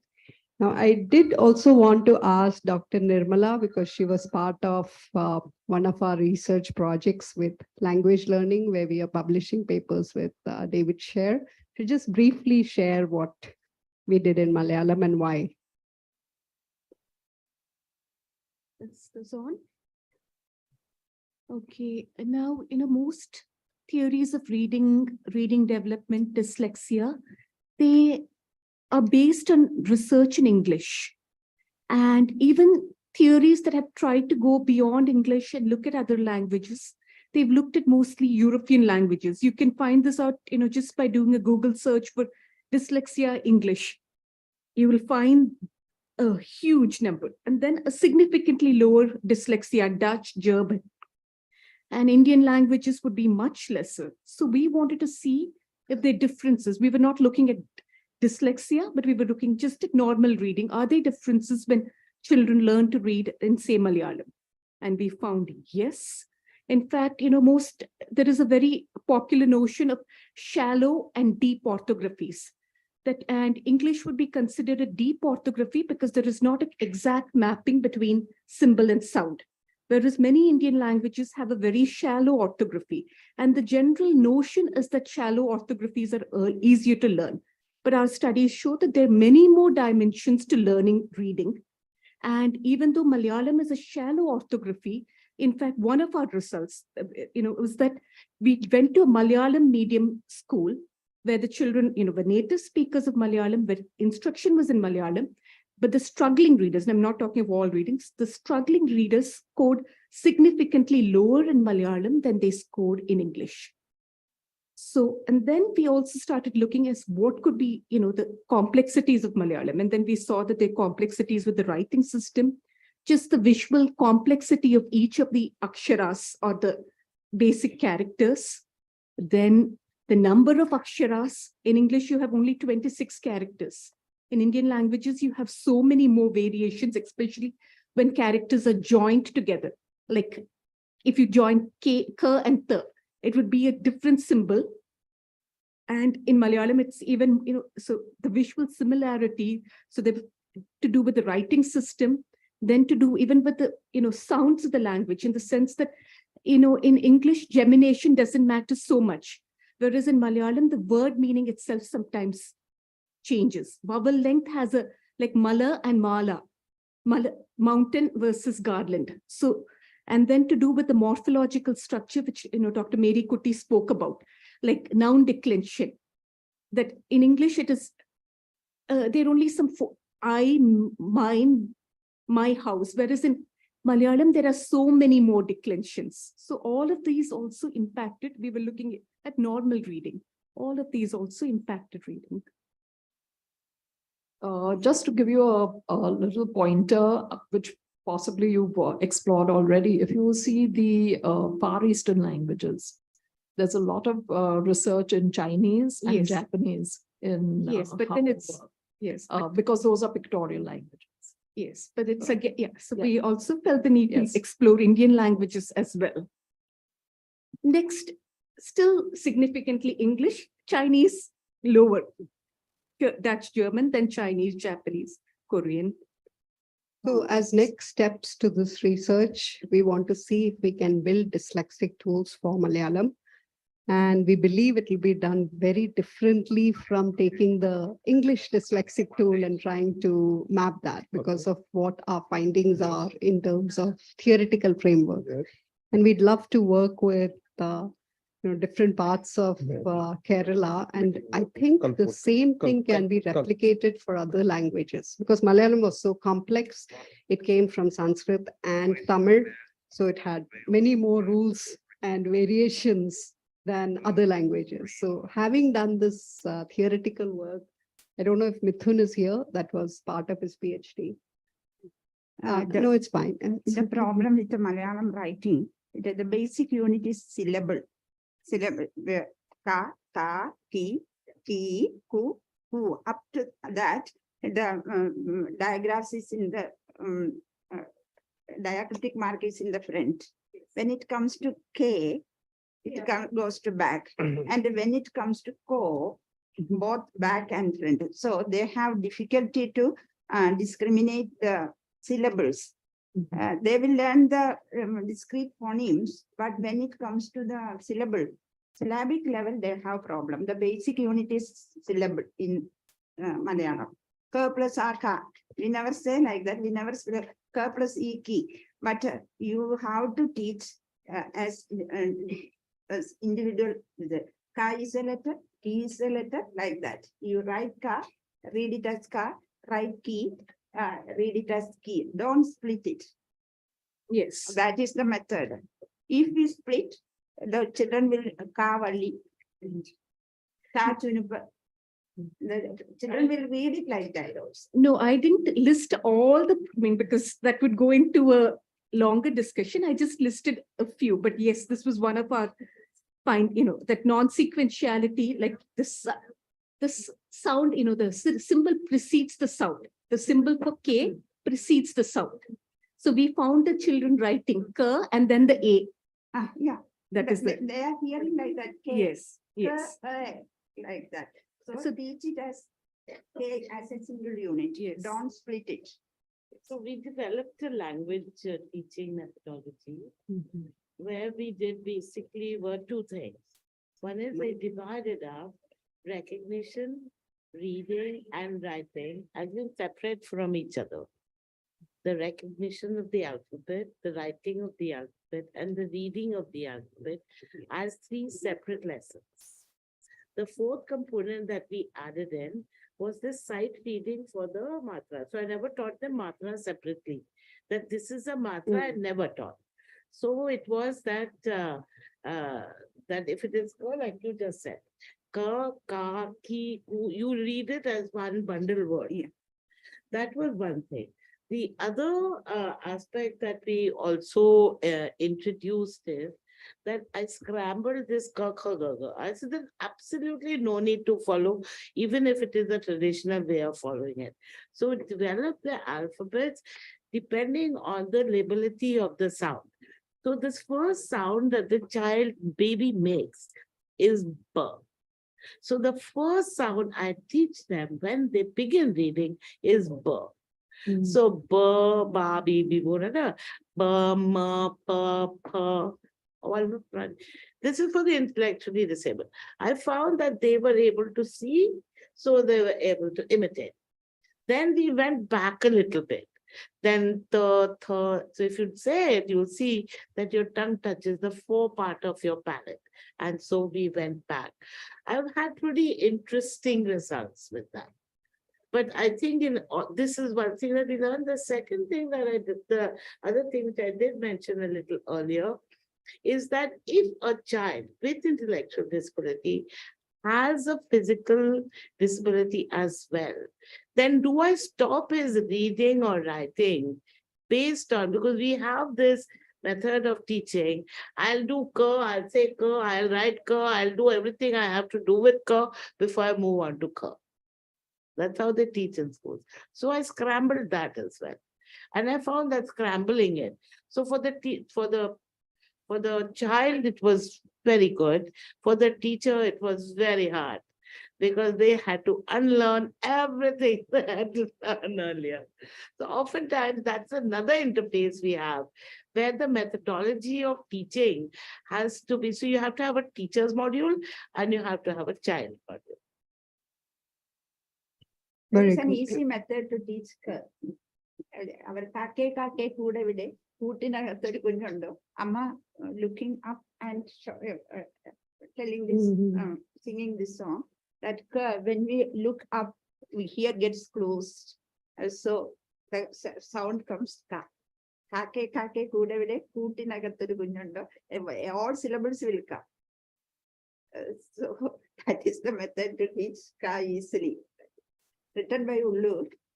Very interesting. Useful also. But it is a simple song. But right. Jairaj. Yeah. So this is actually some notes from AI technology point of view. So regarding Indian languages, actually there is an old paper called India as a Linguistic Territory, because all Indian languages actually share some common characteristics, although superficially there may be most of them written in Devanagari script. Yeah. So I am actually reading out from a slide from a presentation from Professor Manjul Bhargava. He's a professor in Princeton University. He's a Fields medalist. Fields medal is like a Nobel Prize in mathematics. And his grandfather was a Sanskrit scholar, so he's also learned in Sanskrit grammar and also classical musician. So the phonetics of the Sanskrit and indeed most Indian languages is incredibly mathematical.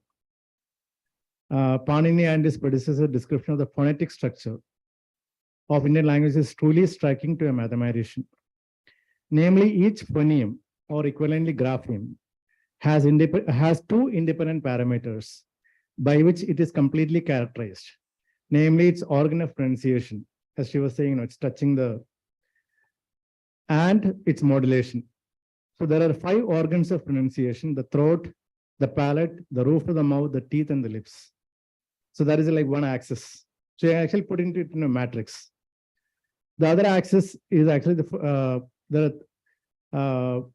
there are also like different 11 qualities of modulation: had unaspirated, had aspirated, soft unaspirated, and so on. So the phonemes, so these 5 classes based on the organ of pronunciation, they are called gutturals, palatals, cerebrals, dentals. So actually you get this beautiful matrix. And actually I was never taught this matrix in the school. I think we are teaching the Indian languages wrongly. That is my opinion. But from an AI point of view, I think this actually gives, because AI has this thing called foundation models. Like, for example, the foundation models for speech, foundation models for languages, from which, we can actually train task-specific models. So I think that definitely there is, scope to relook at foundation models for Indian languages based on its inherent phonetic structure. And I think that could be one area of work that we can take. Yes, sound is produced according to the manner and position of articulation. Right. So if there is some problem for the pronunciation, then only we have to teach. Otherwise, we will get it through rehearsal. So just like she said, per. Right. Immediately we can say per and ber, right? Right. Exactly. Labial. And the manner automatically children will learn. Right. If the manner and position changes, our pronunciation will get changed. That is true.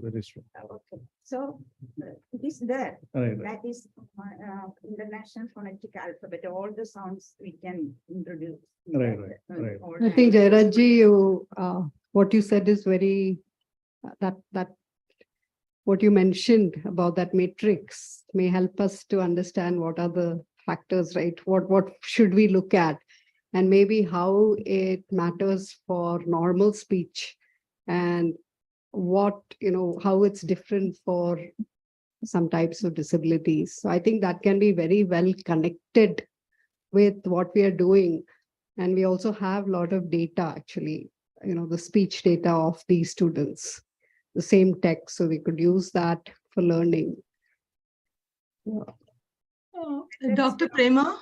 Yes, Dr. Jayanti. Yes. See, working with children with dyslexia, one of the things that we have found that the teaching English as against teaching Indian languages, the manifestation of whatever is the damage because of which the difficulty that they have, it is on the one side the peculiarity or the specificity of the language itself, and on the other side the child's own issue. So when you take an Indian language, when we teach both, Indian schools have necessarily the second language to be taught. So working with children with the specific learning disability, all Indian languages are phonetic in nature, and therefore the vowels get themselves converted into matras, and those matras are relatively constant. The consonant, yes, the same matra gets attached in most of the letters to give it the ka, ki, ku, ke sound, whereas in English, long vowel and short vowel both are not segregated like we have in our Indian languages. You say L-O-O-K and it's a short vowel U to say look, whereas B-O-O-T and its same double O become a long vowel U to make it boot. U is not there in English, but it is the way the other consonants come and get attached to it gives it the longer short vowel. Whereas every Indian language, we have seen that the matra that gives a long vowel short vowel sound that has been assigned to the consonant sound gives it that long vowel short vowel sound. So I found this easier to teach Indian language, the Tamil, or my students used to be from different language speaking people, so they would apply it to their language. And I've told you about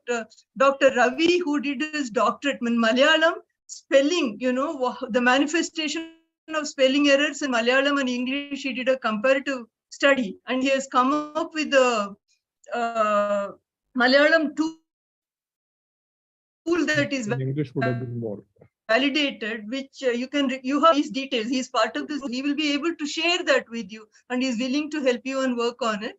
Malayalam spelling test. And our children tend to also show manifestation, shows the visual discrimination difficulty. So Ravi found, I don't know Malayalam script, but he found the Malayalam letters like pa, va, and cha. The differences in the half circle you make in the horizontal and vertical line that you make the difference in sound, pa, va, and cha. This is an example I'm giving. So children with dyslexia who have visual discrimination difficulties tend to make errors in this. This is not auditory discrimination difficulty. So we need to go beyond little bit on the problem that the child is facing, categorize that, and then apply it to the language that we are teaching so that the remedial measures make more meaning. Whatever each child, we tend to tailor make these things, and of course the drill and practice, all that will come, but it is child specific based on the difficulty the child faces. It's a constancy of the vowel sound matra that goes and gets attached to the consonant to give it a sound. In English, we tend to have a difficulty. Even today we need a dictionary. CH, when does CH becomes a ch, when does CH becomes a k, we don't know, you see. So we need a dictionary to see is this the right spelling. IE or EI to make a long vowel E. Yes, Dr. Jayanti. I. So English teaching is, I find, more difficult. Once the children understand the rules in Indian languages, which we also learn with them, you see, each child poses a challenge, and with him or her, we also tend to learn. But I'm telling you, there is a Malayalam tool that Ravi will be very happy to share with you, which I already told you also, Dr. Prem. Yeah, just wanted to share this. Thank you. Yes, thank you, Dr. Jayanti. And I think we have been working on very similar lines and maybe found a few more things also. We'll send you the proofs of both the papers. Now we go to our next event. We have Kiran with us, Dr. Jyoti Ratnam. Come.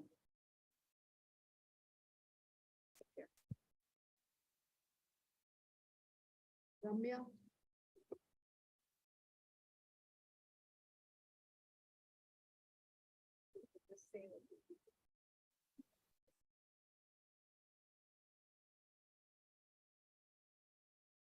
Om Amardeshwarya Namaha.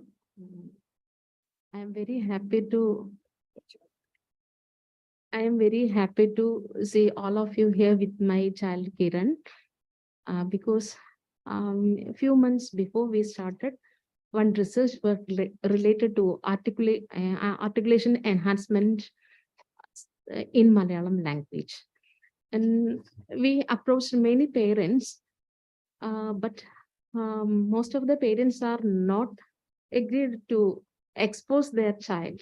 But Kiran and their parents agreed to associate with us, and Kiran provided the first sample data set for our analysis.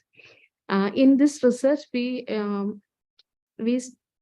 started now only we started the research work. In this research, we are trying to find a solution or make the assistive technologies for the Malayalam speaking children with the articulation errors. That means palatal, velar, glottal, that kind of things. Here the study, Ramya will play the sound data sets. Kiran is our MTech student. It is very proud of thing is that Kiran is our own child, and he's doing his MTech in Amrita. So I am very thankful to Kiran's parents and Kiran also.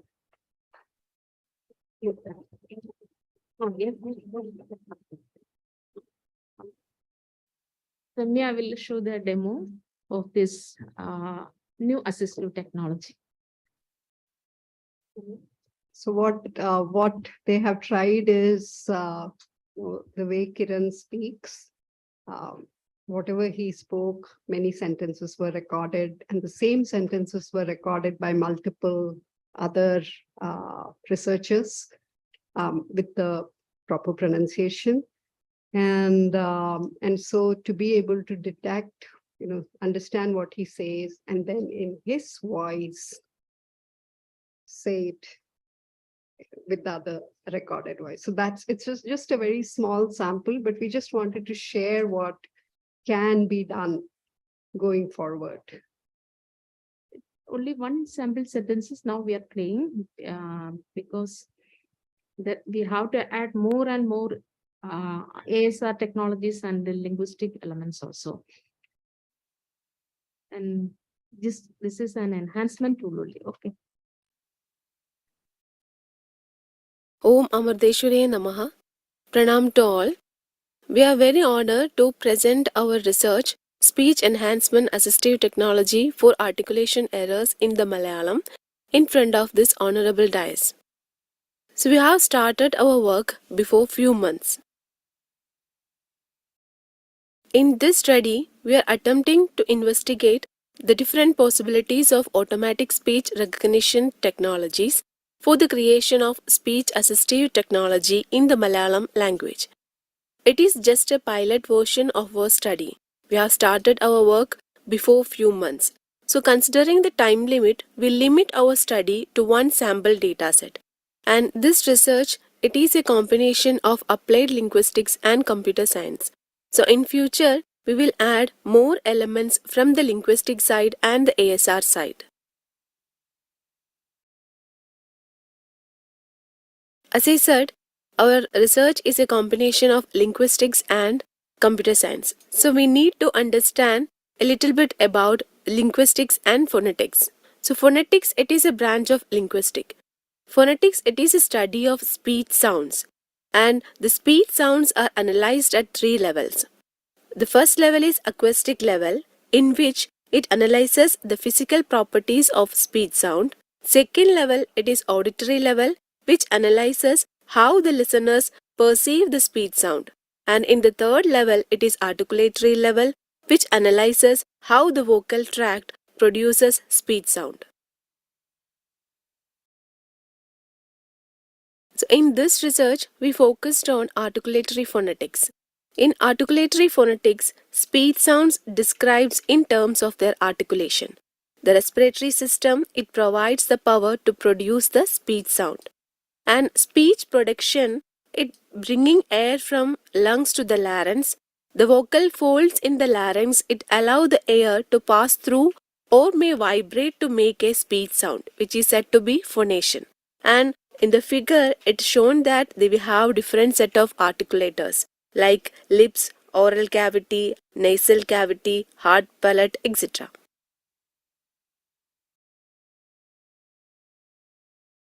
The phonology of the Malayalam language in terms of point of articulation. We have 5 classes of consonant phonemes: ka, cha, da, ta, pa. We have 5 position of articulations. In velar phoneme, it is ka and its manner of articulation is plosive unvoiced. In palatal phoneme, it is cha and its manner of articulation is plosive unvoiced. In retroflex phoneme, it is da and its manner of articulation is plosive unvoiced. And in alveolar phoneme, it is ta and its manner of articulation is plosive unvoiced. And in labial phoneme, it is pa and its manner of articulation is plosive unvoiced. Based on our study, we have identified different set of articulation disorders. So we have identified 5 classes of speech sound disorders.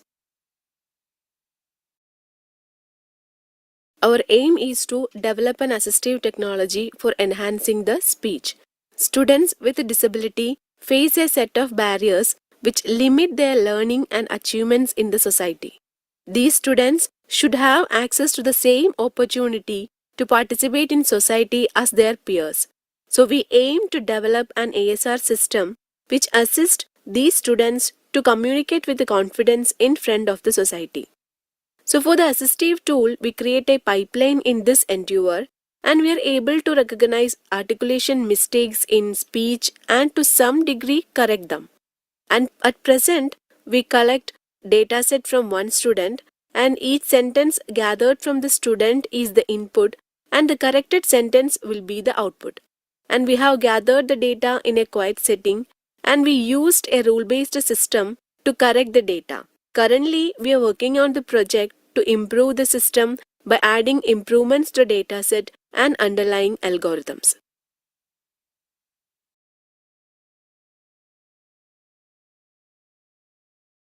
Here we are presenting a demo of our research work. The input will be a sentence collected from the student and the output will be the corrected sentence.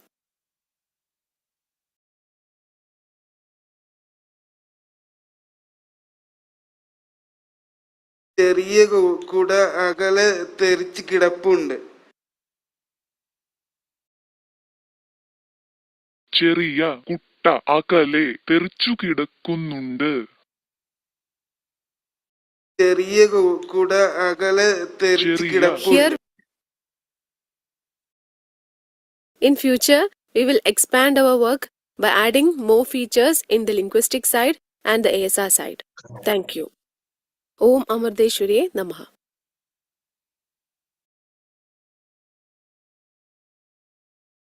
We want to give a big hand to Kiran and his parents.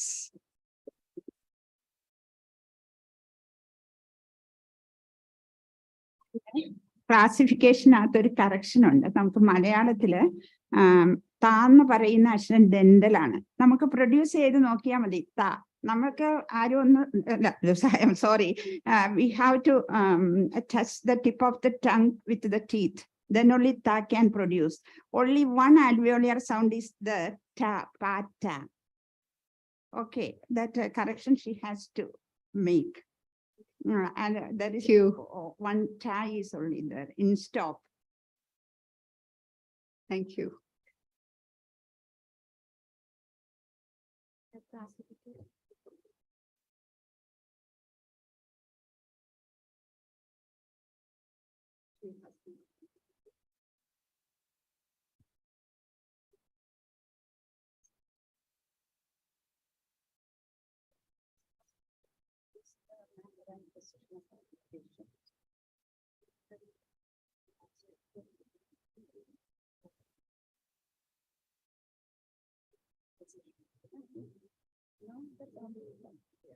Can we take a photo with Kiran, please? Of course, this is how is the sound? And the one more problem is I think I get important is one problem is that when in the continuous speech, yes, sounds tend to be modified by the environment. The other two is position. Is it on set? It will slash. Is it within? It will slash. Medium? So when we check individual sounds, how to check that in the initial position, medium position and time. Then only we can say amendo. It's the weakness of just the structure, but it's also very systematic. So every sound is taught in this, and I said, every sound is taught in the same way. If there is some problem, we can correct it by making use of this thing. And it's important also because, as you said, people are not taught this structure. That is, yeah. So people can, so if they have a system given to them, where they systematically go through all this, then they will at least do a better job of teaching. Yeah, the phonetics, they have the all language teachers should learn phonetics. They are making for Indian languages, they are making use of English. Yes. So. Yeah.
Canada, they have the already speech and hearing.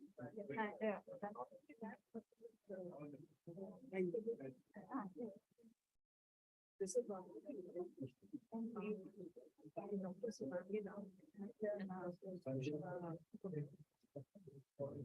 Yes.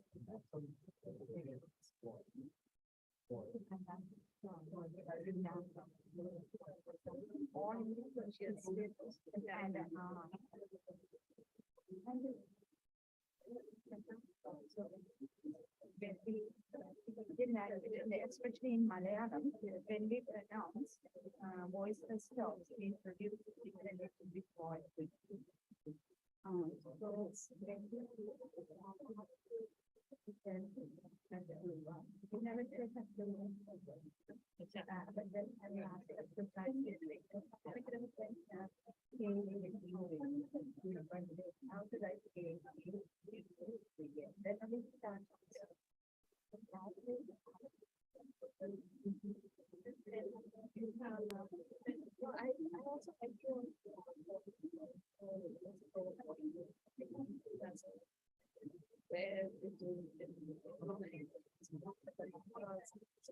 Namashivaya.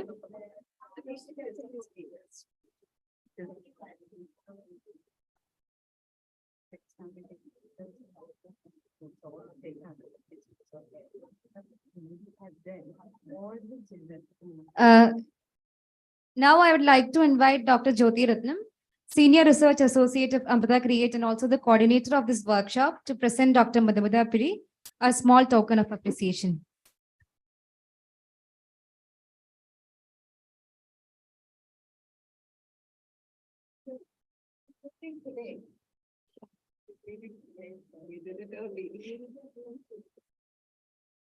It's time for lunch break now. Lunch for both speakers and participants is provided at Anugraha Hall. So the workshop will resume here by 2:15 p.m. Please note.